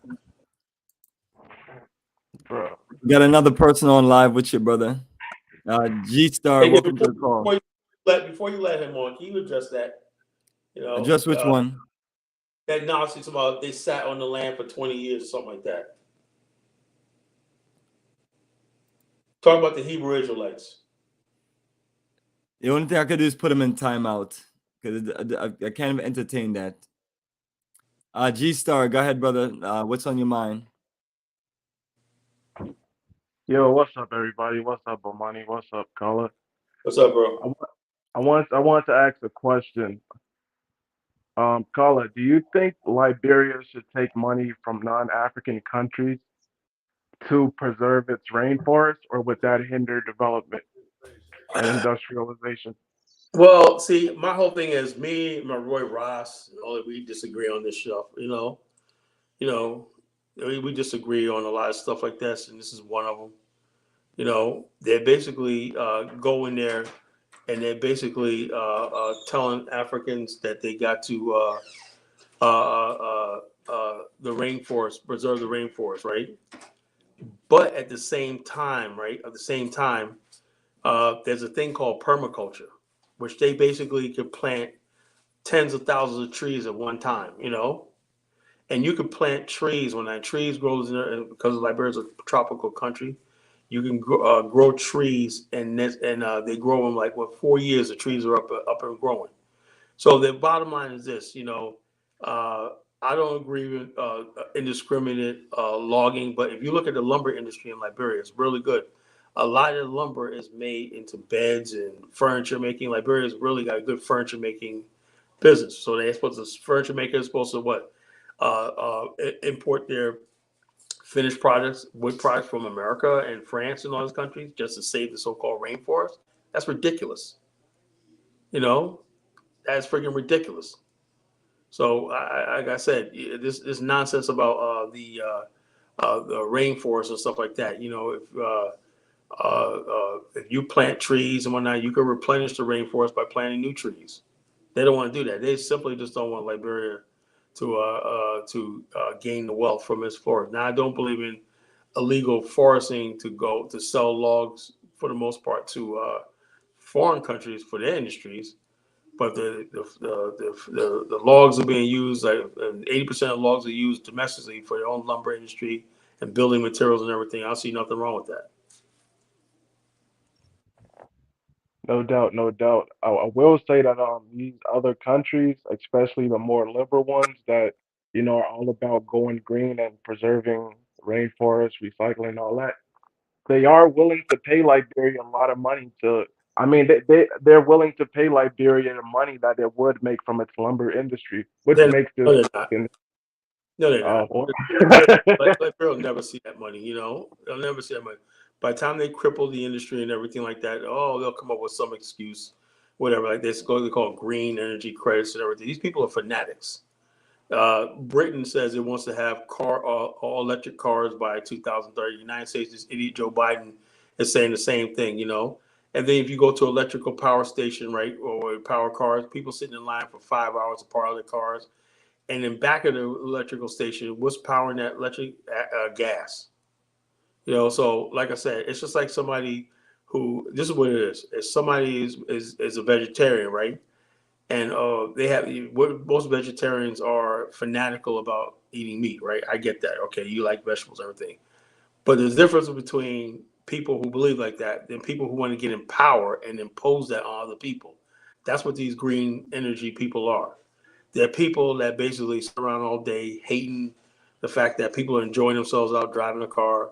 People are, they don't understand. They enjoy all the stuff that technology and industry makes, but yet they want to oh, in fact, we got too many factories. But you drive a car, you live in a house. House is built by materials from a factory and everything. You have a laptop. You have all the stuff like that. You're on the line right now because you know the building materials to make your computer and stuff like that came from the earth and everything. But yet you want to talk about, oh, we're exploiting. No, these people are crazy. And the bottom line, they've been rejected by most of the world because Asia rejected it, right? And they're prospering. But the only people that they got left to put their foot on their neck with that stuff is Africa. You know, the Africans feeling that, oh, yeah, the climate change. Africa hasn't done nothing, no dang climate change. So what the heck does Africa care? You know, they don't want Museveni building that pipeline in Uganda, not because they really think that it's going to help their environment. They don't want to see Uganda making its own gas and its own industries, its own petrochemical industries. So that's what that's all about. It has nothing to do with saving the environment.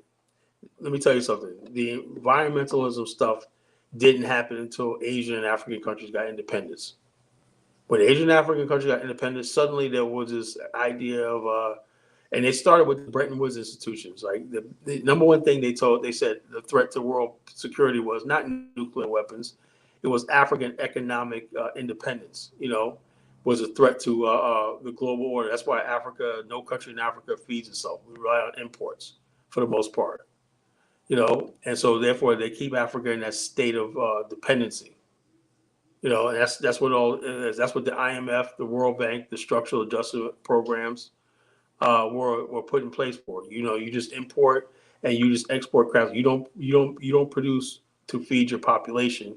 You rely on imports and you just basically sell cash crops. You know, at international adjusted prices, and we'll come and pick it up when we want to. If we don't need it, and if the crops go bad, we'll pay you for it. That's not nation building. That's not building infrastructure. You know, that's why we're the Black African Infrastructure Organization. We believe Africa and Black people should have their own infrastructure, feed itself, industrialize itself, and to defend itself.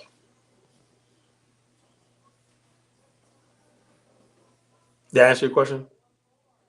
Yeah, absolutely, absolutely. That definitely answered my question. I also have another question, but unless y'all want to my this will be a quick question. It'll be a quick question. I'll go ahead and shoot it to you. The Hebrew Israelites they recently made a visit to Liberia. I wanted to know what were your thoughts on not I wanted to know not Liberia I wanted to know your thoughts not on Liberian Hebrew Israelites per se, but the African American Hebrew Israelites that recently took an interest in going to Liberia. Do you think that'd be what do you think about it? You think they Well, I didn't get a chance to meet those brothers when I was there because I was time restraints and whatnot. But they seem like they're having a good time. They're enjoying themselves and everything like that, and they just don't agree with all their ideology and stuff, obviously. But they seem like they're having a good time and they're at peace and whatnot. They're enjoying the country and everything. That's all I can say. You know, and like I said, it's not a country. Liberia's not a country where you could just follow people don't follow you in some new religion and stuff like that. You know, they'll listen to you and everything, but they're not that type of people. You know, you're not gonna be like, oh, we're gonna have this massive conversion to Hebrew. That's not gonna happen. But if you want to go there, enjoy yourself and whatever like that, live in peace, whatever. That's what I see.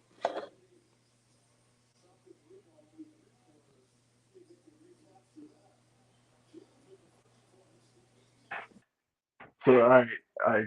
This is my last question, and I'll be going through. I do think we have. Unless y'all want to introduce Ola real quick to the panel. Ola, go ahead, brother. Welcome to the call. What's on your mind? Let me just quick say something before I go to my job, bro. Cara, I listened to you shortly. The very short. You see,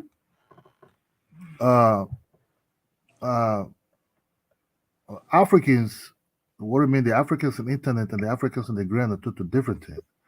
We Africans on the internet, we just start trying to learn how your people really operate on, because it's easy to say we're brothers, but when you come to the internet and start, blasting us, because we be heavily criticized, or we be heavily demonized, or we be heavily humiliated for the past years by people that came from where you're coming from, because you people have a very huge media that be blasting us and calling us all kind of names for a very long time.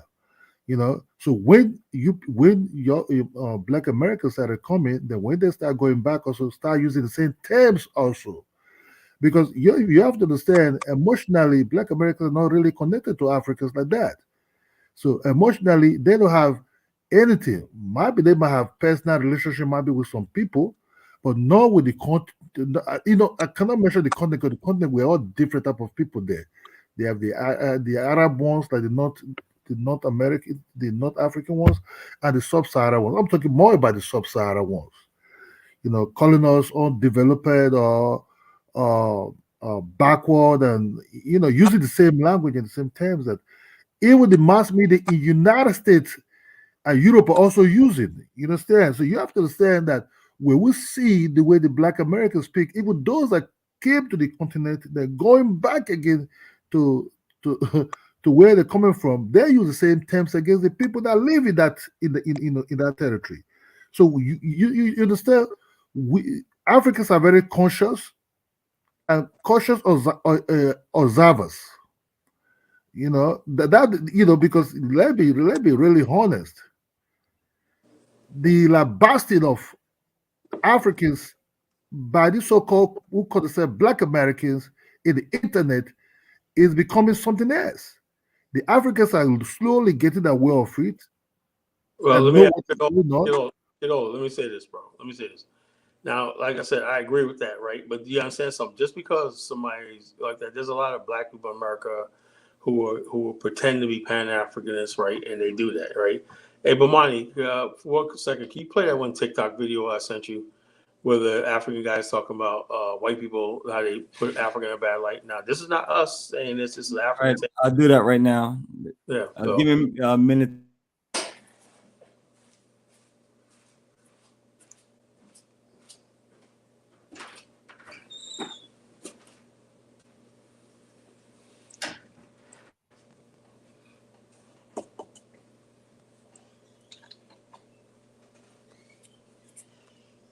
This press is in Africa, the ghetto. Dear white people,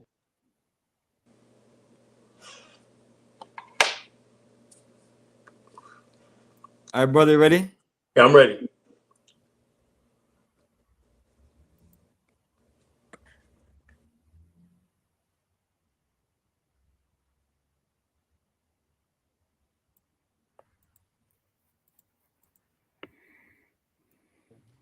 stop coming to Africa, going in the most poorest places in Africa, the ghettos, the less privileged people. Stop going to the most cheapest hotels, the getaway hotels. Stop eating the most cheapest food in Africa, and then go and make a blog post and make it seem like that's what Africa is. We all know, if you come to Africa and show nice places, the people in your country are not interested, because it's the same type of life. But on the other hand, because they do not have experience on how to live the most poorest life, you come to Africa, choose the most miserable place, go there, take pictures, take videos, and say, oh, look, I'm in Africa. This is Africa. People don't have food. People don't have hospitals. We all know that when you come to Africa, you choose the most poorest places. You choose the worst places people live in, a few people actually, and then you make it look like that's what Africa is. That is not Africa. You can come to Africa and look for the good hotels and say, this is Africa. But instead, you look for the most cheapest hotel, a hotel for $2, $3, and then say, oh, welcome to Africa. This is Africa. We all know that's not Africa. Please, I beg you, stop. Stop misrepresentation of Africa. If you come to Africa, show the good side and show the bad side. Do not show only one side. Like, dude, if you go on YouTube, all you're going to see is UN, I don't know, UN aid. They're always collecting money for people who are dying of hunger in Africa. We all know in Western countries, they have so many people who are homeless. Hell yeah. I have never seen UN aid looking for aid for people who are homeless in Europe. But they come to Africa, collect money, go back and become very rich because there is so many white people out there with good heart, with good intentions, who will give their money willingly to change lives of Africans. But this money will end up in wrong hands. And people will eat this money. And guess who's eating this money? The same people who collect it. They never come to Africa and give out this money. You know what they do? They go buy shoes, cheap shoes, and cheap clothes. Then they make people line up, give them the t-shirts, the orange t-shirts and a few shoes and a bag and 1 kilo of, sugar. And then they take pictures like, yo, we are helping Africans. Please donate. And so many white people will donate this money. But guess who's eating this money? It's not even Africans. Stop giving your good money to people who just collect this money and use it for their own gains. Well, Bomani, you see, let me Go ahead, brother. Go ahead. let me say this. This is not new. You understand? Well, this guy look like East African. They might be having their own. I don't know. Kala, it's like Kala is talking. You know, Kala. Your mic is muted, Colin. You know what? Oh, I said, so the whole thing is this. We don't come to Africa doing that, right? White people do, right? We show the nice places. We show the good parts. Kala. So what are you talking about, Kidola? Kala. You see, what this guy from East Africa is just saying is not new. The East says things that were happening inside the 80s. I live in Nigeria. That's happening now. Let me just tell you the truth. It's complicated. It's not When that complicated. CNN came to, when they started using satellite in Nigeria to get this media, it was radio at first. Voice of America, BBC, all kind of Western media. Sometimes you wonder if you even live in your own backyard, the way they will lambast you. AIDS will not be discovered in Africa.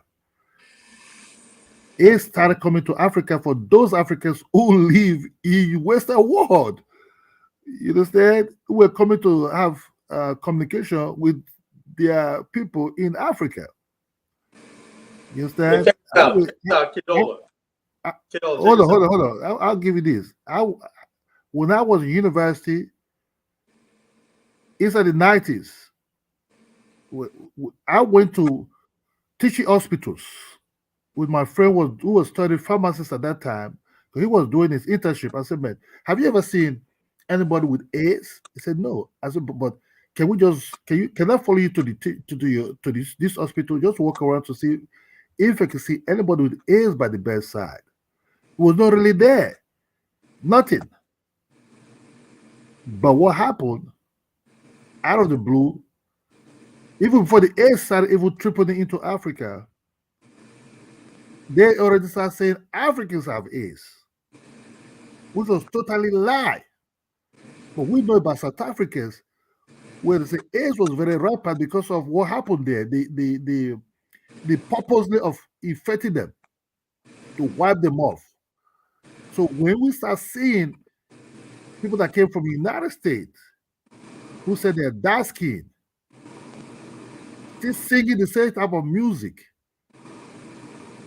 in the same way also, just what this guy is saying, for us, we have to be in our guard. Africans always in their guard. Yeah, but let me say something, Kidola. Let me say this. There's a difference, right? there's more black people that are pro-African that defend that. When they tried to make Africa an AIDS thing, it was African Americans who came out and said, "Hell no, stop doing it." Just people like Jesse Jackson. We want to campaign something that's a racist lie about AIDS in Africa and stuff like that. We were the ones who made like that. You guys completely ignore that, and you focus on a couple of idiots that may have said that, you know. But yeah, the thing is, you lambast all of us for a few black people, right? But white people could be doing it all over, right? And you always judge white people by the few good white people you come across. See the difference? No. We don't see the difference between us. Kala, you guys take a few bad African Americans, right? And that's all of us, right? Kala, let's just be honest. You guys take a few good white people. Let me tell you something. You know, in Africa, you cannot just let's say in Nigeria, you cannot just bring out your camera and just start. So let me take your picture. They will stone you. They almost go after you because of what happened in the past. These people, these babies, they're showing that fly is flying around their mouths. We know these are not recent pictures. These are picture possibility in a place where civil wars have been 45, 60s. They just keep these pictures and continue using it. You understand? Because some of NGOs want to make money, whereby the director of these NGOs are pocketing almost about 500,000 a year. You understand? You know, these are not really pictures about Africa. The white people also look. The white people are adventurous. We know that they like to see things that are different from where they're coming from. Sometimes some of them, just few of them, are dabble into villages, want to discover things. We always said that we don't know where Ebola came from. Ebola is not really in West Africa. Somebody brought into it. And some people say it comes from eating bushmeat, you know. It's not bushmeat because our ancestors have been eating bushmeat for years and years. You have to understand, children were being born into. So look, we collect rainwater to survive. Areas that are inland, where there's no sea or fresh water, be as a reserve. They collect rainwater to survive. Sometimes they dig pond water, they filter it with a natural leaf. Filter water is not being brought by the white people. We have the leaves to filter water. To descend the sand deep into the basin or the bucket, they let the clean ones top up. So it's not today we'll be doing that. We'll be doing this with our natural leaves. We have all these leaves to filter water. So it's not about Ebola was being brought by some people, possibility by these NGOs, and you see, a poor country that is always begging for help or asking people to come and treat their people will fall victim to these things. Out of the blue, it blew out in Guinea, almost wipe out Sierra Leone, you know, because they're not used to it. Possibility somebody want to test. Let's see how these West Africans react to this Ebola, because they know we worship the way we worship the ones alive. That's what we worship the ones that died. That would really spread Ebola. But lucky enough, they could survive it. So Africans are still in their guard. We see up in our guard. But what we see now that we don't really trust is one that you think that look like you, but they can also be the I gotta stop you right there. That's a serious charge, right? Because there's no evidence that black people, African Americans, have ever done any nefarious things to Africans. Now we could say that your ancestors slaved our ancestors with the white people and brought us over here, you know, but we don't come around doing that. So there's nothing that we have done. No. That is what's in the media. That's what in the media. Can you show me anything where an African American, right, has done something to harm African children, African people, and everything like that? When we basically rallied the whole entire Black America and America against apartheid and brought the sanctions against in 1985, brought sanctions against South Africa. That's what they started negotiating and release Mandela, you know, and stuff like that, you know. And so therefore we've been reaching out there. We have the Africa America organization that's been involved in African development, and the African Methodist Episcopal Church. They got branches all over the continent and whatnot, built schools, clinics, everything like that. We contribute a Kala, lot to Africa. Kala, see, look, when you said Black Americans help whatever they want to help, we Africans, we don't see that, and we're not seeing it. Rather, we're seeing kind of like recondance type of look. Black America will also be an agent of look. You from a particular country, a job is a job. Black Americans can also be used as reconnaissance in Africa. Yeah, but it was about, that's why West African side. So you have to understand. That's why. Hold up. Let me stop you right there. That's why you got to trust black people like myself and Bomani. Don't trust any sort of black African American that goes over there working for white NGOs or the U.S. government. You know, and we said that. So don't put us in the same category as those people who are trying to who are working for the Europeans or the white people and everything like that. We're not them.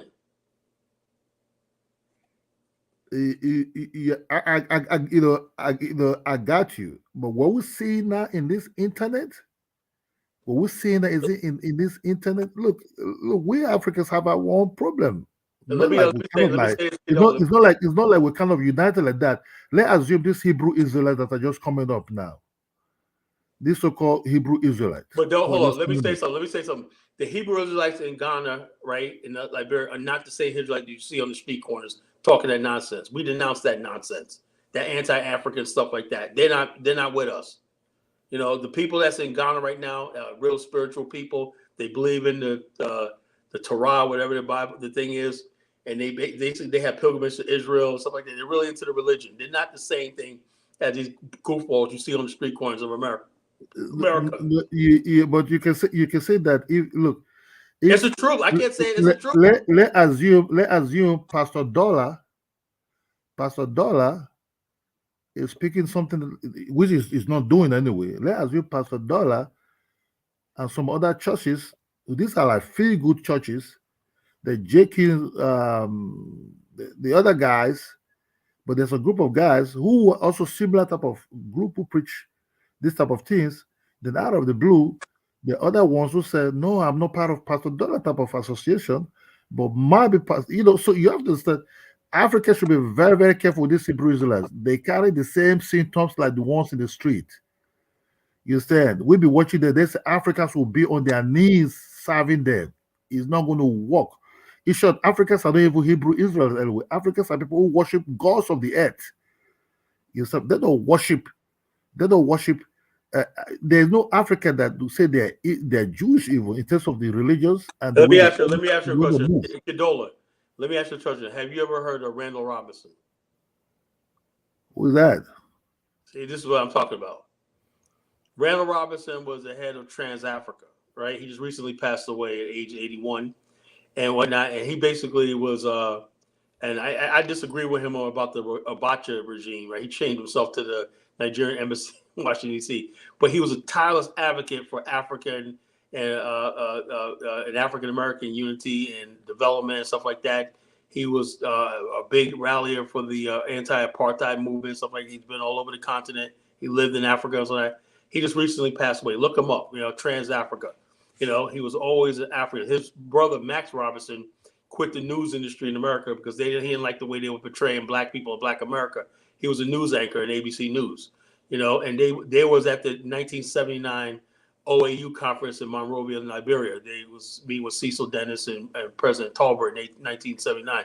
So we have all these groups, Trans Africa and everybody that's been doing work, advocacy for Africa for years, lobbying our government in America towards a better African policy, towards the Congressional Black Caucus and everything like that. We have our eyes and ears toward anything that will harm the African continent or not, So that's what the Black America, what you see on YouTube and the internet is not the real Black America. But most Black people in America aren't on YouTube. They're not online. They're living their lives in America or not. They don't know anything about this. Most Black people in America know nothing about Africa, And the bottom line, the few people that get online talking stuff when I triggering you guys, that's not the masses of Black people, I kept to YouTube because look, I've never been to YouTube really. So I just watch. What I watch on YouTube really is just. And you're on the shows like with African Just hold on. Because why I love Afrodama show because he's the only. Look, I came to YouTube. When I Afro came to, dumbasses are hold lying. on, I understand. Hold on. When I came to YouTube, really, I was more watching about the buildings in other part of the world. I like historical buildings, buildings that sometimes fascinate me. That's really what I was watching on YouTube. Really, sometimes Nigeria movies, that just glance towards it or watch some of them. Then when you start tapping to this YouTube, something you start having things. I'm not that kind of technological service or something like that. I can use it to work, but not kind of like then programs started pumping up. We start going deep, watching some program, other things, or you even type in luxury buildings, mansions in United States. Everybody talk about Hollywood Hill, or whatever like that. Okay, let me see. Let me see what's going on in California. These Hollywood Hills. When you start watching some of these mansions, they come about these programs that sometimes you shock. Whoa, people just lambasted where you coming from, lambasted who you are really. Then you start thinking, oh, what is going on really? There's will you tap this type of program, then other programs will follow also. Other programs follow also. That started saying Give me a second. Africa, Give me a second, brother. Africa beef, I'll Africa be right beef back. with Africa beef. Really, I was not watching YouTube to look for people who hate Africans. That's when this program started pumping up. I started thinking, whoa. Then I started asking my guys who live in the United States, man, what kind of relationship you people have over there? So we're honest. They don't like us. Just straight. So they don't like us. That they treat us, they hate us more than even the white, but the white are more curious to know much about your culture. They look, kind of bad. Look, I know a little bit about United States, but not much, but a little bit. But you have to understand I have somebody who create me on the earth, who went to study in your country. Inside the 70s. My father did his PhD in the United States. First degree, first of all, he started with diploma, first degree, master degree, the PhD in Florida A&M University, which is in Tallahassee. He didn't really talk about racism. He didn't much talk even about Black America really self. I understand. I see a picture of Edwin Moses in his album, Kevin Smith, because he was also an athlete also. He was a runner, 800 to 1,500 meters. It was in all Africa games. That's how he even get a scholarship to study United States. He used that because they won it for Nigeria. So my father is more into Africa centric. People like Somali, those guys he run with, the Kenyans, the Ngugis, the Muhammad Abbas of Somali.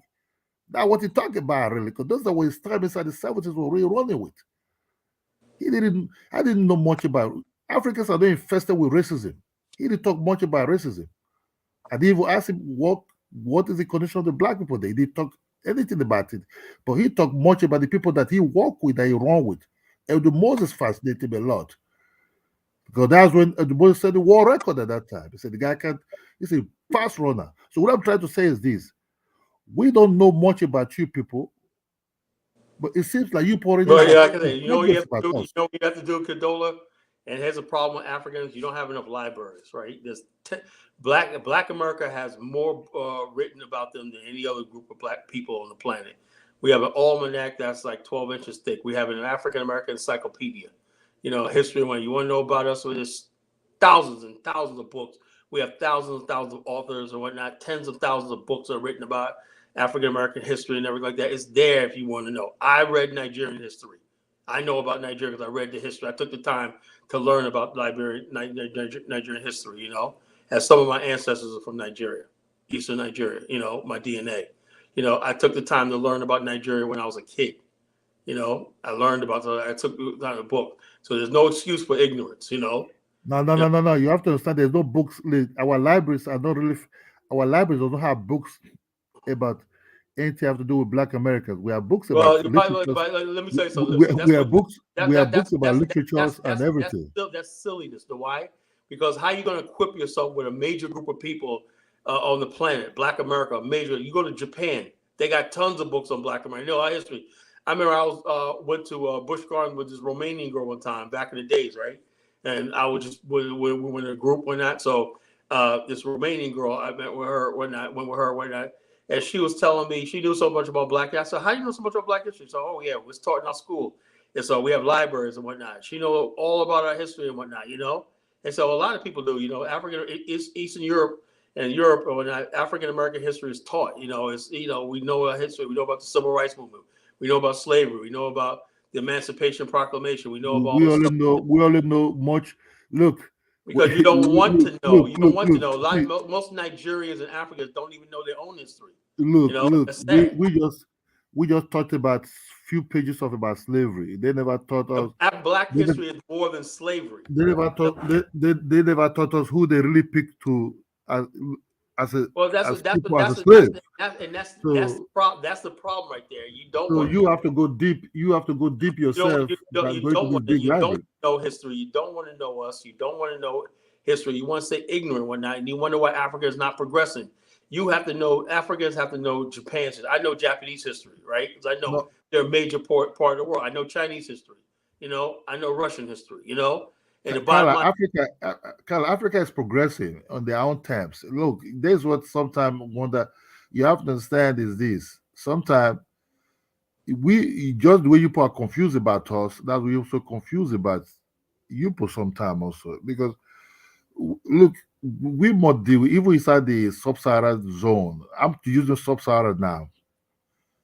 We hardly even communicate. Recently that we still having this communication heavily. In the intermarriage intermarriage solve a lot of problem a lot. This is how Africa work. Not too long ago, I think it's early 2000, the rate of intermarriages of Africans among themselves started increasing. It started with Africans who live in the Western world, something who marry. A lot of Ghanaians married to Nigerian women, or Nigerian men married to a lot of Ghanaian women. A lot of Malians now, what I'm just seeing now also, a lot of Malis and even Zimbabweans and South African blacks also are married to other foreign people also. You have to understand, when we call Africa, we don't really measure the North Africans. We sub-Saharans are what mostly they call Africans. So the communication between us and other Africans, it become more open. We deal more with the ones in this continent first. When I saw the first time I saw Senegalese, I was baffled. I've never seen a Senegalese before. Till inside the 90s when we were playing all university games. Can you ask the question? Then why is the Biafra movement growing? What? The Biafra movement growing. The Igbos are leaving Lagos right now, going back to the you see, that's where the truth though. You see, look, hold on. The Igbos are still there. The Igbos build Lagos. Let's just be honest. They develop Lagos. But the problem there is they're playing old tricks that will never work. And it didn't work. The new generation is seeing now, they don't buy into these things. That's what I'm telling you. Hold on. That's what I'm telling you. That's what I'm telling you. If Nigeria election was free, there's videos of people burning Nigerian passports. Yeah, if Nigeria election was free, look, the ones that are selling this segregation now, these are the old witch that they know it didn't work. Why did they allow the election to be free? The Yorubas vote for. These people are saying the Yoruba. Look, Peter Obi would not have won Lagos if the Yorubas didn't join hands. Do you know the intermarriage in Lagos? This new Nigeria you're seeing now, that's why this election become a problem in their head. They don't know what to do anymore. The election disqualified them. They obviously don't want so the Igbos are not really living in Lagos. You understand me? But what this election show, there are some talks to be misbehaving. It's not majority of the people. So they said this things in Lagos, but they could not really sell it in other places. The guy that went to Osho State, Davido's grandmother is an Igbo woman. You understand me? So they come with old tricks that didn't work. In their head, they know it didn't work. They ran the election against Peter Obi. That's why there's a court case. The new Nigeria you see now, because of intermarriages and intercommunication, is not really working. So Biafra, this Biafra you see now today, is even in the eastern part of Nigeria, is not really working still. You cannot bring an old something and you want to present it new. That's what I said. Intermarriages sometimes queerties. Are you going to be killing your cousins?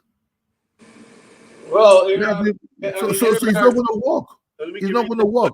Let me say this, right? People always criticize in Liberia, but Liberians intermarried for 200 years, and they still had a coup, and and they were killing people that they thought that was so-called American Liberians. They were actually native Liberians, but they spoke good English. And, oh, you're American Liberian. So marriage is not always the answer. Education is the answer. If people are ignorant and people want to hold on to tribalism and stupid stuff like that, all the marriage is not going to do anything. Religion is not going to do anything. Only through education. Liberia problem. I don't know much about Liberia problem. Liberia don't have any problems. You know what I'm saying? But what I start hearing about Liberia is through missionary. A lady came to Nigeria with missionary. The white missionary always lie. We noticed the accent is the white missionary. The white missionary number white trash. They come over there, and because they couldn't because they come, and Liberia was a way more civilized country than they could ever imagine. Right? They couldn't have their way, and so they would say, they really care about Native Africa. You gotta get out of this idea. And we played you a video, right? Of this guy talking about right. You start saying he's East African, and he says, "You want me to give you a video of West Africans saying the same thing?" If you talk to a Liberia indigents, the civil war in Liberia opened our eyes. For what? We especially in the other side of Africa also. Open your eyes for what? There was a lot of Nigerian. Hold on.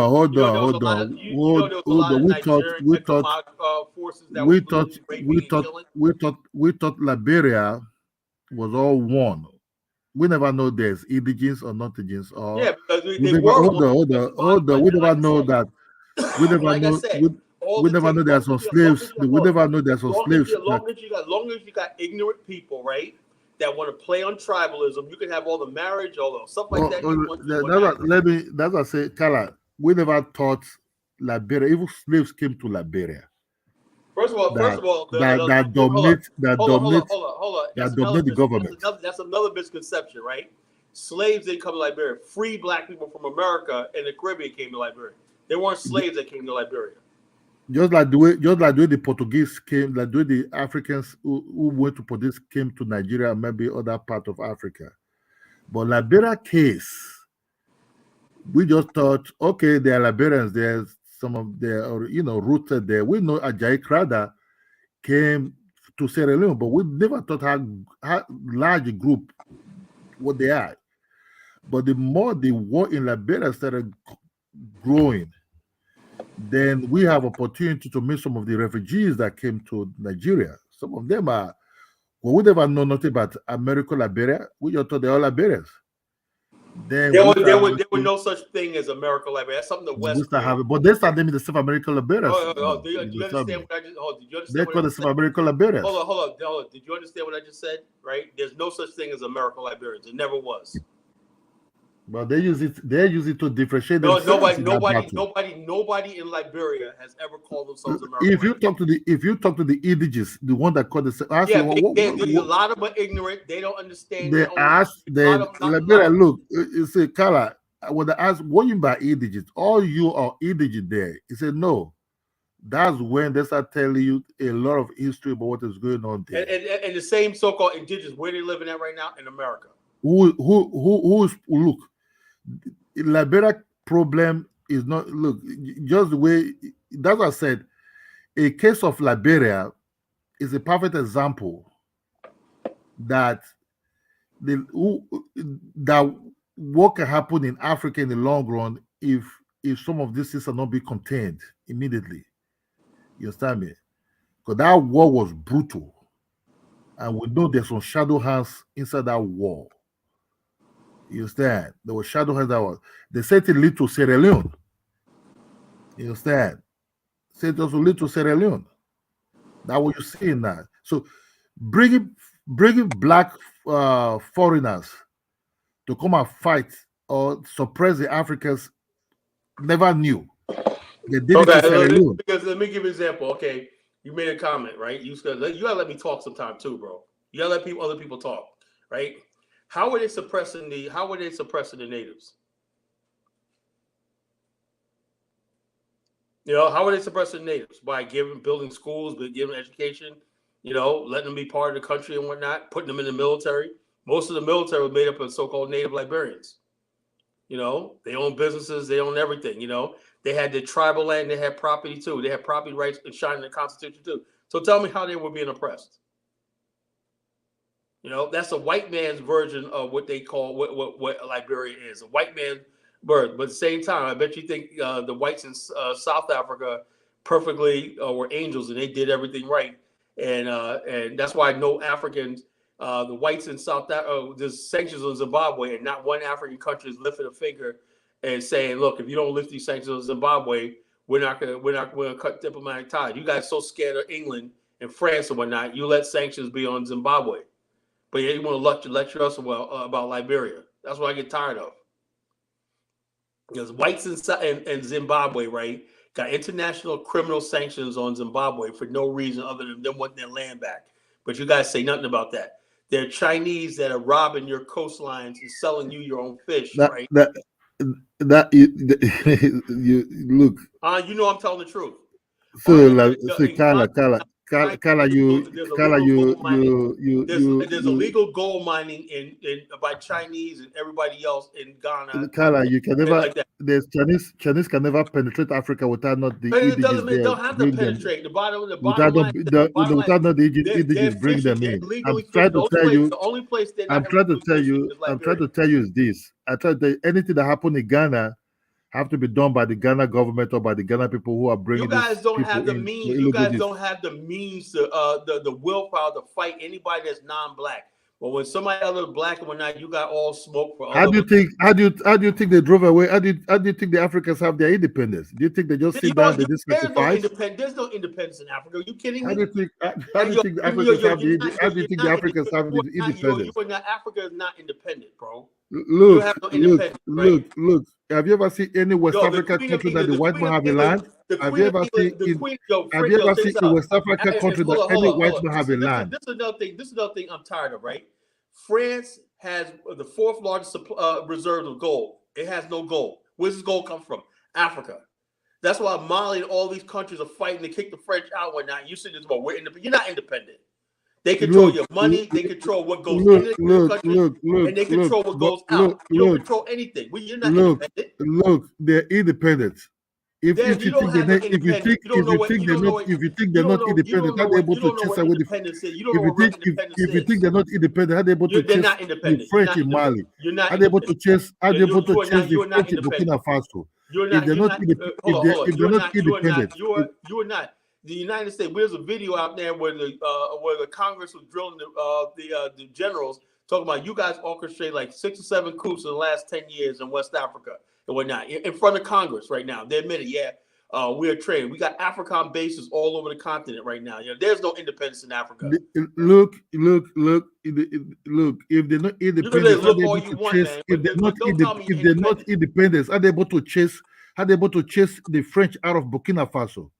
If they're not independent, are they able to chase? Are they able to chase in Mali? The French are not completely gone yet. They're gone. The United States is still there. They're gone. And the French are not. Let me just tell you one thing. The French are not gone, bro. The French is gone. What were they? What were they doing? The French is gone. The French is gone. What were they doing in the first place? Kala, you cannot help any country to have independence if they do. Look, South Africa have independence not because Black America helped them to have independence. South Africa sacrificed themselves for that battle. 87% of the land. White people own 90% of the wealth. There's no independence in South Africa. What do you? Things come slowly. Things come slowly. Slowly, it's never. Slowly It's means a never. battle. It's one on one. Ain't no battle. It's a Nothing. battle. You guys aren't It's a battling. battle. You think if Mali was not independent, able to drive away the French, you think the people, people came out and the French know that if they didn't leave, we're going to be a battle because the French know that this is a modern time. The bottom line, if the French Africans know, the West Africans already know how to fight, and they be fighting these people. The bottom line is this: you're not going to see any really change, and I think long as their currencies are tied to the French currency and stuff like that, in the euro and whatnot, there's no damn because the Africans, because they brought a capitalist system, the Africans are still being African land. When you be colonized, you land their way. You can never be perfect in their way. Slowly, they want to even dish some of this francophone things. If you think this was not independent, Nigeria nationalized its oil fields, whatnot, and whether a 20-year sanction that's going to definitely come, then you could talk to me. Even Russia also need the Western people to also develop to drill some of these things away from their ground also. So not every machines you saw that you need some tools that you don't have. So that you have to make a bargain. Nigeria had $400 billion that was missing. $400 billion that could develop Nigeria and all of West Africa is gone from the book, stolen. It's not the white man that steal it. Is the Nigerians that are stealing it, and these are the people. And so the bottom line. These are the people. Hold on. These are the people we want to. These are the people we want to fight out. If you check this election really it started. It's at 2020. It started at 2020, where this youth said it's enough with this old man who was stealing our money. Sooner or later, some of them will soon die off. They even Obasanjo, these people who are stealing money in Nigeria, they start seeing the changes that are coming by these young guys. You said, you know how many young youth that big kid in 2020? They thought it was a joke. They thought, oh, it will just end because they can just intimidate them, just end like that. But it didn't end like that. Peter Obi was who they really sought out of. Peter Obi is not, he might be wealthy because he's a banker. They choose him because they think he's better than all of them. There are two parties there that are heavy. Out of the blue, a third party spring up. Oh, you have no base. You have no base. Nigeria is a process. It's coming up. Sooner or later, you will hear from Nigerians that these old guys will be thrown off. These guys that are stealing the money. It's not the white people coming to steal the money, banking the money in Europe, in America. You have to understand also that it takes two to tango. You understand? It's not just only Nigerians that are really involved, but they're not the white people say, oh, bring the money, come and be buying houses here. No, it was the Nigerians. Some of them even study in these places. You understand me? You have to understand the Nigerians that declare independence, some of them just study in Ghana. But the more you go to the Nigerians that went to this Western world to study, their mind is being corrupt. They want to live in these castles that they're seeing over there. They want to drive some of these expensive cars. So it's not the white people that corrupt Nigeria, it's the Nigerians that corrupt themselves. The lady in England, the petroleum minister, the white person asked him to steal almost about 1.6 billion. No, she took it. So it's not that's why this young generation in Nigeria don't blame the white man. The white man is not in the cover of Nigeria. The Nigerians are the ones stealing. That's why we want to drive them out. They will not succeed. We will tarnish their name in every means to drive them. Speak, Allah. No, I'm just saying that, like I said, the thing I was talking about is this idea that is a lot of Africans, they get on social media, or like I said, most of the shows you see on social media, YouTube. I don't even use YouTube as a real view of the Black relationship worldwide, because most people get on YouTube, they say the most toxic, stupid stuff, like your Afro dumbasses and whatnot. That's not the real. I don't consider him a real African. He's a Negropean. He's a white man in black skin.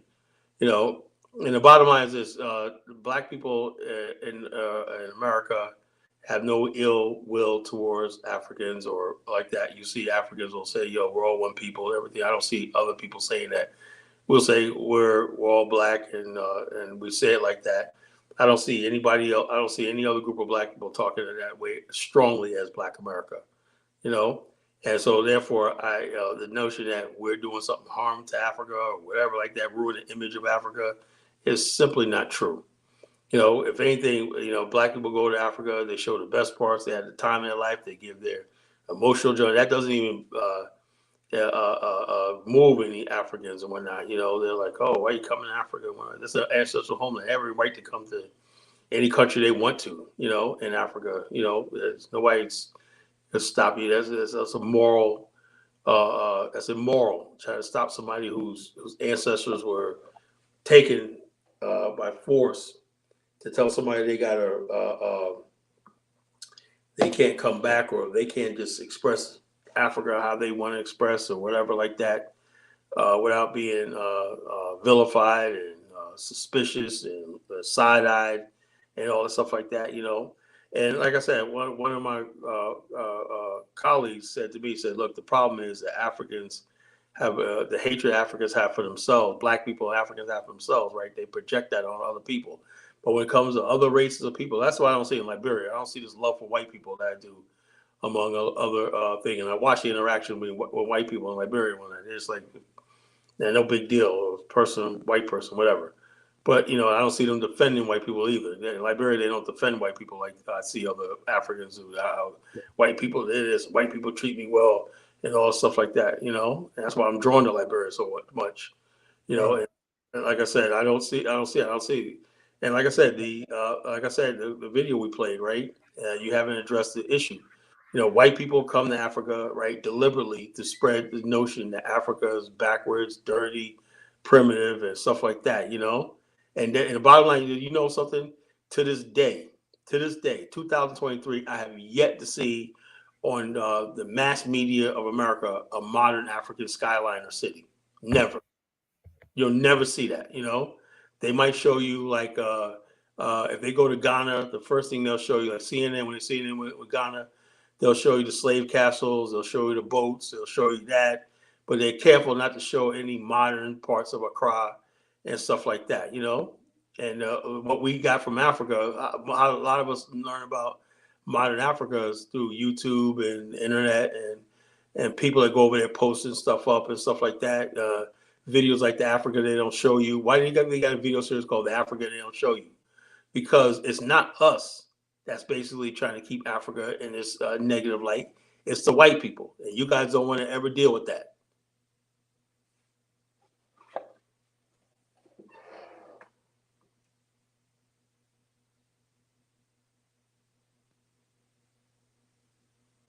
That's the truth. That's the truth. You know, white people, for the most part, right? If African Americans, a lot of Africans, white people love them so much here. The most negative things about Africa that I've heard in my life came from white people. You know, it's all jungle over there. Kala, let me just tell you this, right? It's not black people in America that talk like that toward Africa. They bring these and negative images and whatnot and you guys come over here. You forget Liberia. Kala, you forget Liberia is in Africa. Liberia is in West Africa. Liberia have good relationship with, we don't even, me as a Nigerian, I cannot tell you who is indigenous. We all love Liberia, just the way Liberia is Ghana, is one of our closest sisters in Africa, in that zone. We have similar mind, we eat similar food. We don't care if you're American, Liberia or not. We accommodate each other. So it's not like, oh, Liberia, we hate each other. No. We love each other. Even when Nigerians possibly die there, you love Nigeria live in Liberia. Just the way you love Liberia live in Nigeria. We see each other more as family. Even Ghana and Nigeria, even when they have sometimes beef among themselves through some of these jollof rice, still, look, most of these countries you see, apart from even the francophone ones, that sometimes because of, let's say, language differences, you have to understand they're also interconnected in tribal, in ethnicity or tribal way. You understand? So it's not like, oh, we just no. It doesn't go like that. I said the intermarriages sometimes help. You know, sometimes help also. So it's not like, oh, we Africans are just have we have our own issues. But I bet you, man, if you come to Nigeria, you see a Liberian man, nobody will say, oh, what are you doing here in Liberia? No, it's at home. A lot of Liberians who are going to school in Nigeria just might be the same way Nigeria is also doing things also in Liberia. You know, it's not new. Yeah, the Civil War kind of like shocked us because how brutal the Civil War was. It's just the way the Biafra War was so brutal. You understand me? But they try to, the bridges are being built. A Liberian citizen, even the government itself, they speak in one mouth. We love each other a lot. They intermarried also a lot. Liberia is a very beautiful place. So we don't have issues at all with, say, or with ourselves like that. Yeah, we know we're different in terms of country, sometimes tribal, but we're very, very close. You can never see me speaking bad in Liberia, like a guy that went to Liberia who said he married to a Liberian woman. The guy is no longer in YouTube. He left. I forget his name. Who started blasting Liberia? I said they didn't wait to marry. They asked him to pay bride price. I forget this guy's name, man. He and that mega month, they're the same thing. You understand me? He said they asked him. He went there to look for gold or whatever he went there to look for. You know, say marry there. They dare him to say pay a bride price. I don't really started insulting the people that host him. That he said he married one of their daughters there. The guy named called Toby. He was in YouTube. He was always wearing this American cowboy cap. Praising America. You have guns, you have these. That's what he was saying in those YouTube, blasting Africans. So you want to tell me as an African, when I start seeing these things, it shocked me. Because you never said an African really coming down to say where he married to a Ghana. The Nigerian man would be in Ghana, it would be on YouTube blasting Ghanaians and blasting his in-laws.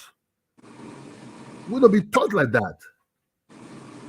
You understand? Oh, all Africans understand these things. That happens in every situation. You know, I know so many people that don't have those problems. All the individual Liberian and individual purpose. You know, that I wouldn't make his case indicative of any sort of relationship between Nigerians, African Americans, and Liberians. It's all a different case. That's the problem is people put their business out on YouTube and people watch it and like, oh wow, what the hell happened? You know, people keep a lot of their stuff off YouTube and whatnot. A lot of stuff wouldn't be happening. You know, people put all their business out on YouTube, good and bad and everything. And people say, oh man, look what's going on over there and everything, you know. That's why I don't look at YouTube as any sort of real thing. When I'm in Liberia, you know, just there and whatnot, you know, it's like most people in Liberia never heard of all these YouTubers. They don't know anything YouTubers. Because one, YouTube is very hard to gauge in Liberia because it uses a lot of data. You know, and when you buy Wi-Fi, unless you got a plan or whatever like that, you could do one stream like this and whatnot, use up all your data. You know, but for how long? But for how long do you think these people will be blindfolded? It's just for somebody to record some of all these things and come and play it in their national TV. It's done, but this has not been done yet. If you think that Liberia will just be blindfolded by some of all these comments, or Africans or sub-Saharan Africa will just be blindfolded with all these comments, my brother, these are short-sighted. It's just for somebody to come one day and play it and say, look, you have to be very careful with these people who are coming over here. See what they say, see who they are, see what they try to promote. You understand? Well, like I said, the bottom line is I think Liberians are more intelligent. They consume a lot of Black African American culture. There's a lot of Liberians that live in Liberia that lived in the States for generations and stuff like that. So they're so integrated into Black Americans. No. Liberians in Liberia, they play more, they listen to more African programs, man, bro. Well, But let me I just don't tell you know. the truth. I They don't know don't what think you about see. Black Americans at all. They don't You listen look to at the movie. You Black look at American content at all the over movies there. they watch and stuff like that is mostly from here. You know, you go to They, the clubs and whatnot. You know, it's mostly American hip you hop can and stuff like that. you And can got talk about those ones that live in United States. Liberians, the Liberians, Liberian, and you know what's big in Liberia. You know what's popular in Liberia? Country music. They love country music. They love country and western music over there. You know, that's big on rock in Liberia. In Liberia, they love country and western music over there, man. I got video. I got video to prove. Kala. Liberians are They the got more country and western. They got country and western stations. And they got Liberians are the more pro regional area where they're coming from. and about Understand no, me? that was all over Liberia. You go to Grand They Bassa. don't listen to them. They don't listen to. You go They to don't Grand listen to Bassa no. County. They don't listen to. They don't. Nothing but African. Kala, have you ever been to the Liberia? They really relax there and see what Liberians what they really listen to. You see, most of Nollywood movies. If you think I don't think so. Most of Nollywood movies. They like the stuff like New Jack City. They like the stuff like the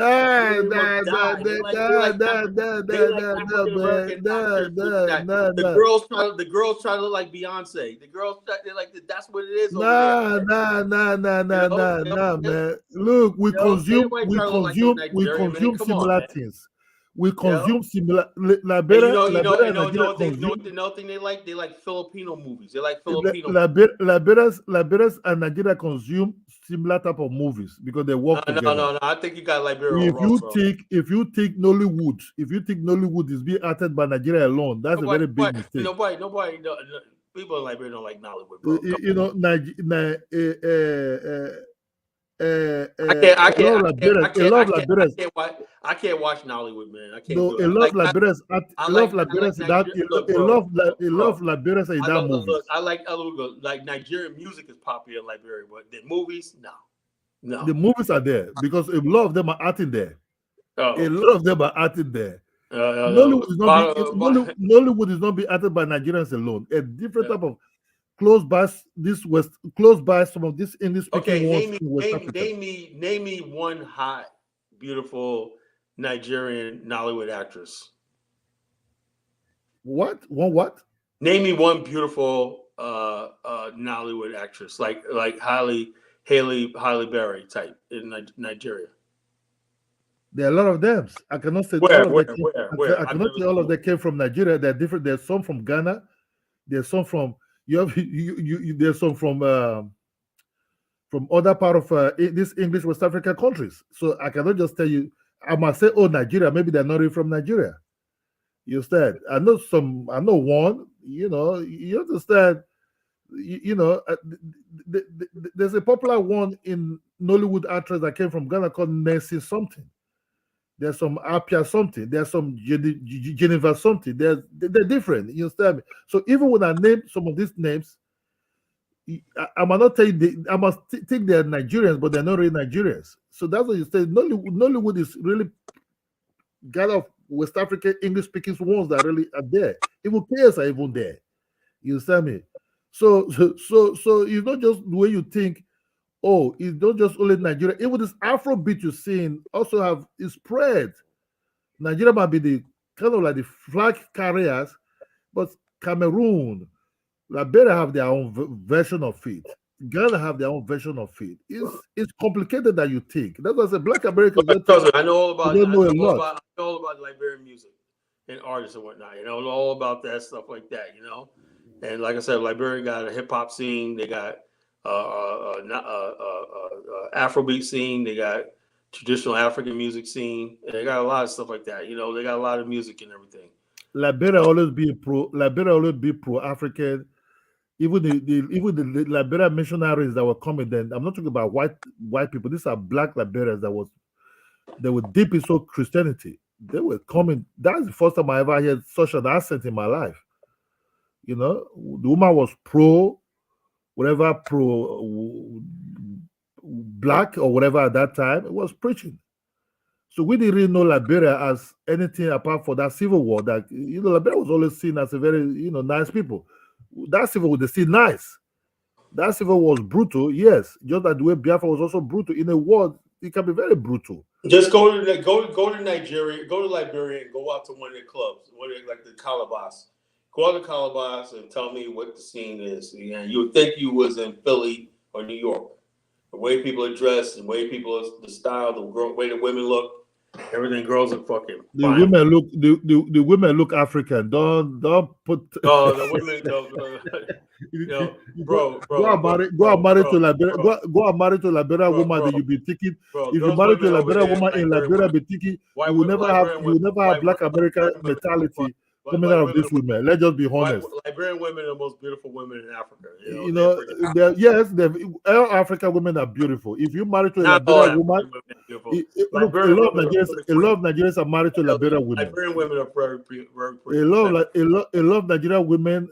A lot of Nigeria married to a lot of Liberian women. Just I think Liberia is also men also married to Nigerian women also. It's just vice versa. I know I see a lot of Nigerian men with Liberian women. They like. They're a lot. I see a lot of women. They're a lot. If you think you expect Western-minded or Black American-minded from this Liberian women in Liberia, you just lie. No, I'm not saying pure African women. Liberian women got their own femininity, on their own beauty. They're their own people, but they do like copying the style, the look of Black. They're all the same. We have the same type of sense of woman. We're all the same. Look, African. When African man marry you, he expects something African from you. There's no African man that will marry you. I'm married to Black American from you. Kidola, I'm married to a Liberian woman. Okay, if you married to a Liberian woman, do you see Black American women type of behavior in that your wife? Well, I don't know, because sometimes she gets on my nerve like a woman over here. But the bottom line is the women over there are uniquely Liberian. They're uniquely themselves. They're very, very feminine. They're very, very soft. They're very, very coy. You know what I'm saying? They're very, very lovely women. They're really respectful of men and stuff like that. They're really, really. That is Africa for you. That is Africa for you. That is African mentality. You understand me? Don't say all African mentality. I'm just going by what I've seen in Liberia as unique. You see Africa, but I'm telling you as an African, I know how African women operate. Not all Nigerian women are the same. You got women that are different all the time. So I say all African women. Some African women are they are similar. They are similar type of behavior. They might not be the same. And they got their ways too. Everybody got their ways. They might not be the same, but they are similar type of behavior. And not all Black women in America are bad. You got a lot of beautiful Black women over here that are very, very feminine, and people over here in America too. If I'm married, if I'm married to, let's assume I'm not married to a Black woman anyway, but if I'm married to a Liberian woman, I will expect him to be making fufu. You sabi?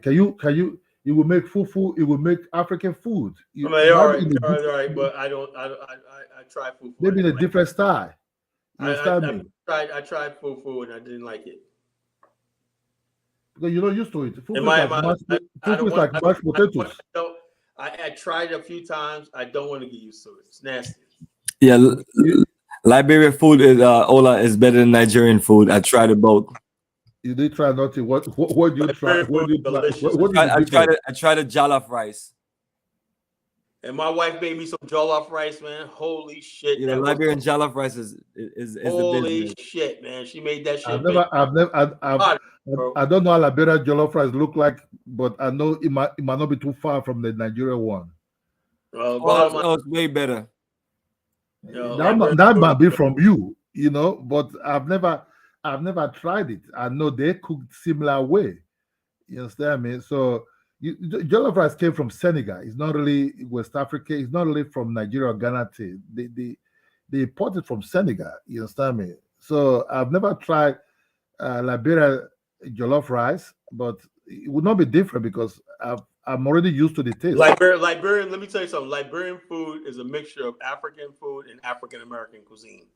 You know, you go to Evelyn's, it's like soul food in America mixed with African food. It's delicious. You got a comment. Liberian food is a fusion of Caribbean food, African food, and African American food. You know, yeah. So you got potato greens, you got cornbread, you got all the stuff like that you see, and also you got plankton and all the stuff like that you have in the African diet. And they got several different types of rice they make when they're they're white rice with spice on the side. When you put the spice in the spice they put on their white rice is delicious.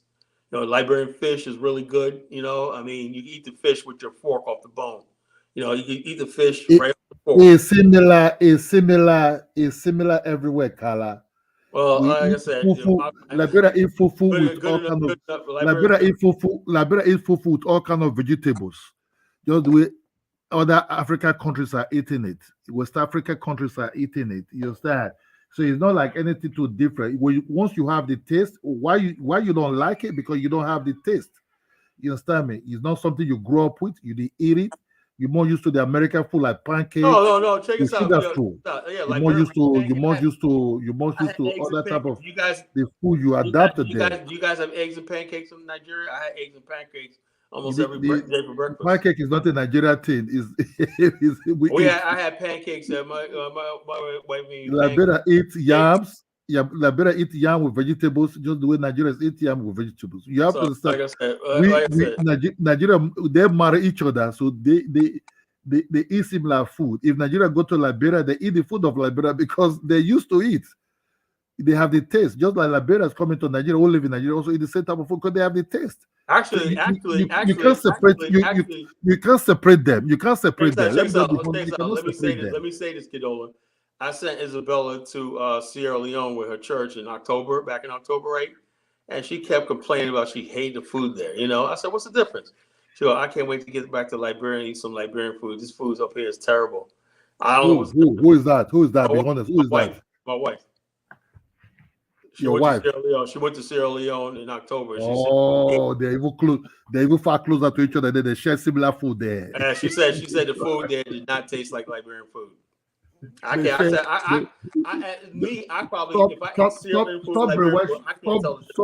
Stop brainwashing your wife. Your wife is an African woman.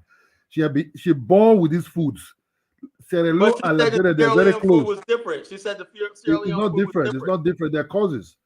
Their causes there. Bro, it's not different there. It's a difference, bro. Liberian foods. You have to say Liberia border Ghana. They all eat similar type of food there. Liberia doesn't border Ghana. What are you talking about? Like Liberia border Ghana. No, it doesn't. But Liberia borders Sierra Leone, Guinea, and Ivory Coast. Don't border Ghana. You try to bring all this. They all have the same taste. They have the same behavior. They be brought up in an African way to respect their man, to act as an African woman. And that's just the way it goes. Yeah, but not all Liberians do that. You know, women do that. Not all Liberians respect their men like that. You know, it's not like, oh yeah, we're all they do better than women in the West. I admit that, but it's not like every last single. Kala, I can meet a Liberian person. I will feel more at home than if I meet a Black American person. Let me tell you the truth. You've never been here, so how would you know? So don't tell me we're not different. So let me say something. It's all right for you to generalize Black American women, right? But when somebody says something about Nigeria, it was like, oh, you guys make these generalizations. See how it works? You know, you don't know everything. It's not about generalization. So I'm an African. I know much about these Africans. So look, I'm an African too. So what's the difference? We regard you people as Africans. Just don't quote me. No. So we regard you people as Africans. Your version of African is narrow. Like, let me give you a perfect example of what I'm talking about, right? There's Chinese Americans that lived in Chinatown, the largest Chinatown in the United States, in New York City, right? Largest Chinatown. I always thought it was San Francisco. It's actually New York. New York Chinatown is the biggest Chinatown in America, right? There's Chinese businesses, right, that are recruiting Chinese Americans that have been in America for 200 years, right, to come to China, right? and they had to adjust to some of the foods and everything, but they're completely assimilated and blend back in. They can't speak a lick of Chinese, anything. They're completely Americanized, right? Because they're still Chinese, right? But somehow when black people from America, right? Somehow we're Americanized. Right? Same thing with Chinese are. You're trying to discredit. Kala, we see people. I'm an African. What am I? We see people. We see people in our eyes. You see what happens when you don't have when you don't read. We see people. We see people in our eyes as Africans. You're not educated, and you don't have books and whatnot. You know, when you read books, you realize this. And like I read books about different people, like it could be German, Russian. I realize how even though they're white and everything like that, we have more. Most people around the world have more in common than they do differences. You know. So what you're going to do is go by differences. There's a lot of similarities in every last single culture, and people could work together and learn from each other and everything like that. That's black, white, whatever. But the thing is, though, you as a so-called continental African want to be like, we're so different from you guys because you guys been over America for 400 years. You're not that much different. There's not much difference. Look, when you people look. We Africans see us Africans. Only we get confused. We Africans. See how backwards you sound? Hold on. That's I said we sub-Sahara. We sub-Sahara. We sub-Sahara Africa. Hold on. Kala. Because you said we see people different. I said no. We see you people came out of West Africa. You guys are different, and you guys are different in your own countries. You know? Yes. But we see. But if I see a Ghana, if I see a Ghana man, I understand. You guys are divided.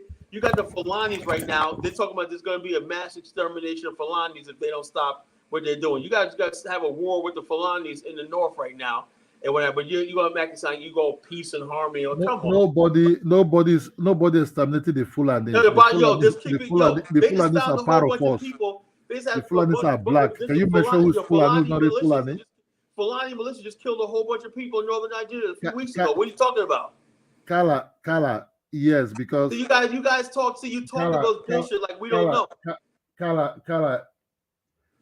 It's not today we have Fulani. We will take care of that. We'll take care of that. Yo, that's our problem with that. We're all Africans. We're all loving. We're all one people. Right. We got some Fulani that only want to wipe us out and whatnot. And we want to wipe them out. But it's okay. We only got Boko Haram and whatnot, raising hell and everything like that, and Al-Shabaab and everything. But it's okay. We only got Delta militants fighting in the Delta region of Nigeria. But we're all one people and everything like that. We only got the Igbos want to succeed from Nigeria, but we're all one people. Come on, Kadola. Stop it, man.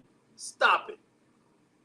Oh, you think you're talking, man? Kala, but they never said they are not Africans, though. You understand me? I'm going to my job. Hold on. They never said they are Africans. You don't see African call themselves Africans. They call themselves Igbos. They call themselves Biafrans. They don't call themselves Africans. If they call them Africans, there wouldn't be no problem. Stop your nonsense. Kala is we never come out in YouTube be insulting everybody. Just when your black Americans are insulting all the Africans. You understand me? Calling them dusty, poverty. What black Americans you have to tell your people. What black America? You're talking to Negropeans and freaking coons. Even those that came to Africa, even those that came to Africa has been received well as Africans. You go back and say, I'm not African, I'm not from that place. You understand? I told you a guy called Toby. A guy called Toby who married to a Liberian girl started doing something so in-laws. Check this out. I'll give you a bunch of books to read, right? That you should go look up online. If you don't got a library, you can go to Google Books, right? There's plenty of books that you can download for free. Some of your people are confusing us. Well, the bottom line is Higgindola, when you get your education from YouTube, that's what happens. Some of your people are confusing us. If you spend most of your time on YouTube, you're going to be confused. You're going to be like, oh, these black people think like this, and that's not the case. Most black people in America are not sitting there talking about you. When they talk about Africa, they're curious. Their curiosity. I got my whole family talking about they want to take a trip to Africa now. They want to go to Liberia, Ghana, and all these countries like that, and everything because I went. So the bottom line, black people in America are living their life. They're not sitting there trying to damn Africa and all stuff like that. there's a few trolls that get online and you make it seem like that's who we are. Kala, it's good talking to you, man. I know it's not everybody. I appreciate I'm just speaking, but I know it's not all Black Americans, because let's just be honest, there are a lot of them coming to Nigeria, married to some of these Nigeria guys, even inside Nigeria. You understand? Sometimes we get really confused with those that really kind of like, I understand. Yeah, we have one love. I hope one day we can come together, eat at the same table, and let's have a pure discussion. Family have discussions, you understand me? And just like all the other group, even without black or not black, we just have to settle things on top of the table, that just let it go like that. You understand? I wish one day it will happen, but I hope It's happening now, brother. There's a lot. I hope the Africans. I hope the Africans. BAO group, my group, the BAO. I got Nigerians, I got Zambians, I got everybody in there, and we're all on the same page. Yeah, so it's not about we speaking now. So it's just about discussion. But I hope they love Black Americans are married to Nigerian women. You understand? So it's nothing. We're just talking now. I've in-laws over everywhere, far distance. A little bit distance cousin who married, a Black American guy came from United States, came to marry my village. You understand? We all were there.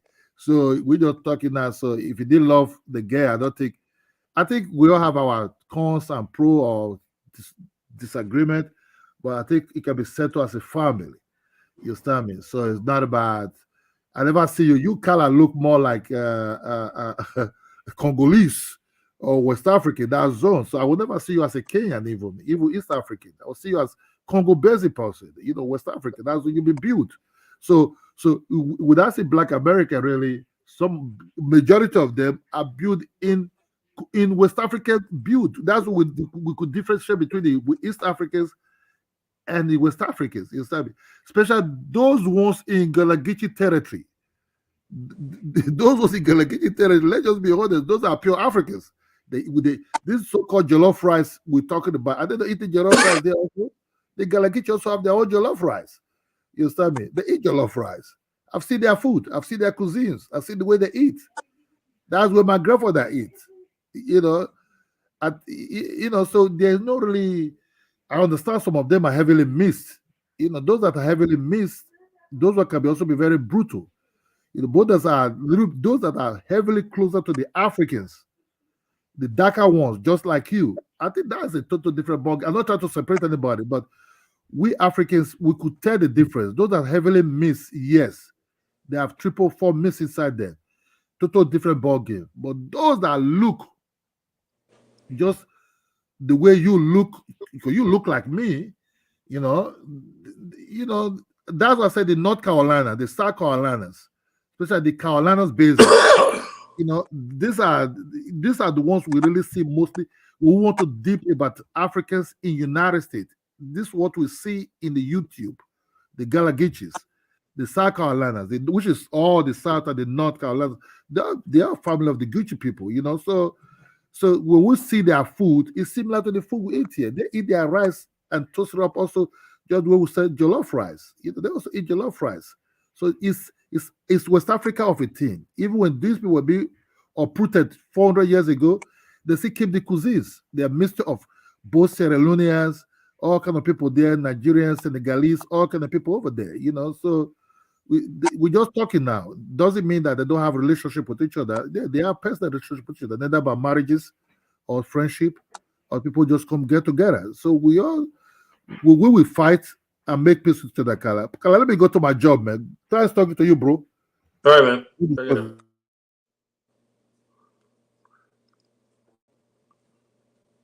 So what do you think, Bomani? What I think, man, but I think I don't know. It's just a lot of back and forth. Yeah, you and him had a good round. But like I said, rounds up and rounds. Like I told him, this is nonsense about Africans, African Americans, stupid stuff.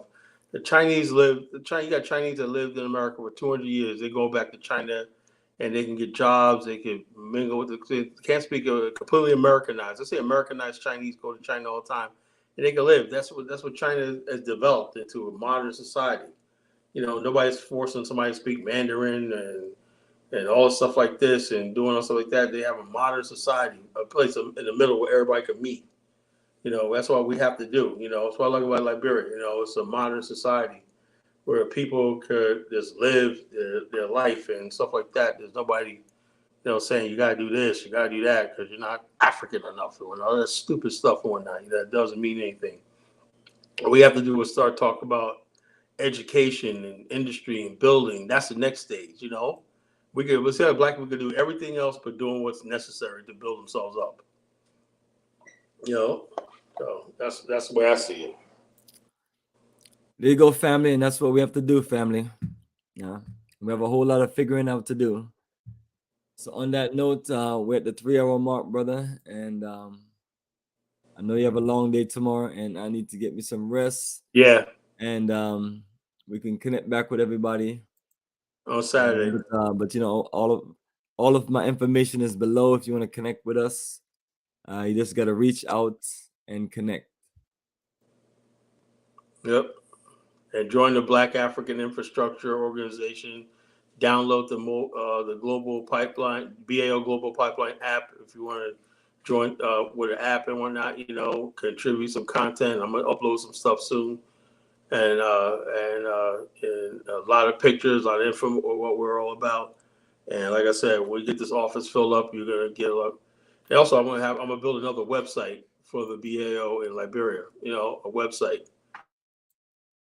Connect and stuff like that, you know. So there's a lot of stuff coming up, folks. A lot of stuff coming up, you know. We just keep on with keeping on, you know. And we need your support and everything like that. And these people in the chat, I want to answer some of these questions, you know.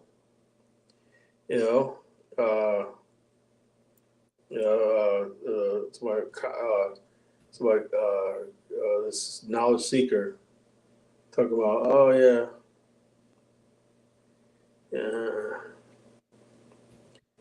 You know, Kyle's taste buds is European. Okay, I don't know what that means. I never ate European food, so.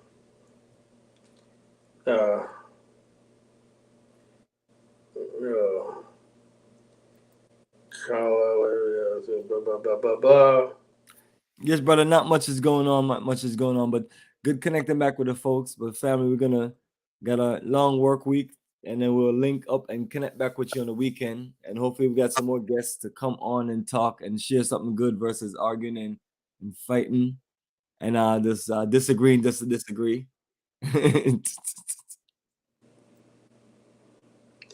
Yep. The bottom line is we're all black Africans and whatnot. You know, the continent belongs to us, plain and simple. You know, and like I said, this is not to disparage our great people in America and what we accomplish in America, but we're also part of Africa, and that's what we're doing.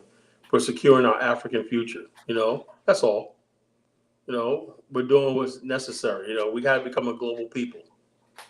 You know, and us building in Africa, and more of us going on, not just Bomani ourselves. There's other people that's doing the same thing, going to the continent, visiting, planting roots down, building businesses, opening our opportunity and everything. When I support all that, you know. And so this is good. This is going to give us a new future. That's Sierra Leone highway. I like that. You know, I like that. You know, I like seeing modernization. I like seeing people going forward. We got to go forward, folks. There's no going backwards. You know, Africa has made the decision. It wants to go forward. You know, it wants to modernize. It wants to be in the 21st century. And so that's what we're doing. We're here. We're 21st century people and culture. And we're ready for the African century. So with that, we'll see you another time. Absolutely, brother. You take care, brother. Appreciate your energy. Families, keep it strong, and outgoing music. Stand cold for bird. All right. It was the year 1957. The African Republic of Ghana regained her independence from colonial forces under the careful leadership of the Honorable Dr. Bomani in Cuba. Blessed by His Imperial Majesty, Haile Selassie, Kadamawi, Kadamawi, Kadamawi. Hey, hey!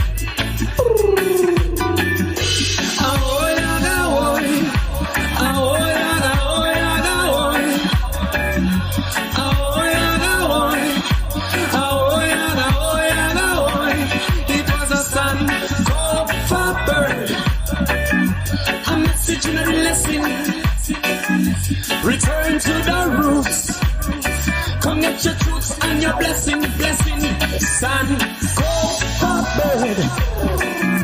A message in the lesson. Return to the roots. Connect your truths and your blessing. United we stand, and we standing strong. From the examples of Ghana, got to be working together. Black star, black generation. Ice, gold and green. Life, color, life, liberation. There can having cross. Symbols from creation. It was a sun, cold bird.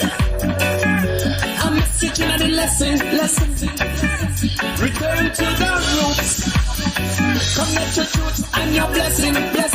Sun, cold bird. A message in the lesson. Return to the roots. Connect your truth and your blessing. Return to your roots and get your blessing. Return to your roots and get your blessing. Return to the roots and get your blessing. Return to your roots and get your blessing. The call and response. Rhythms of Jimbe and Kete. Sounding far and distance.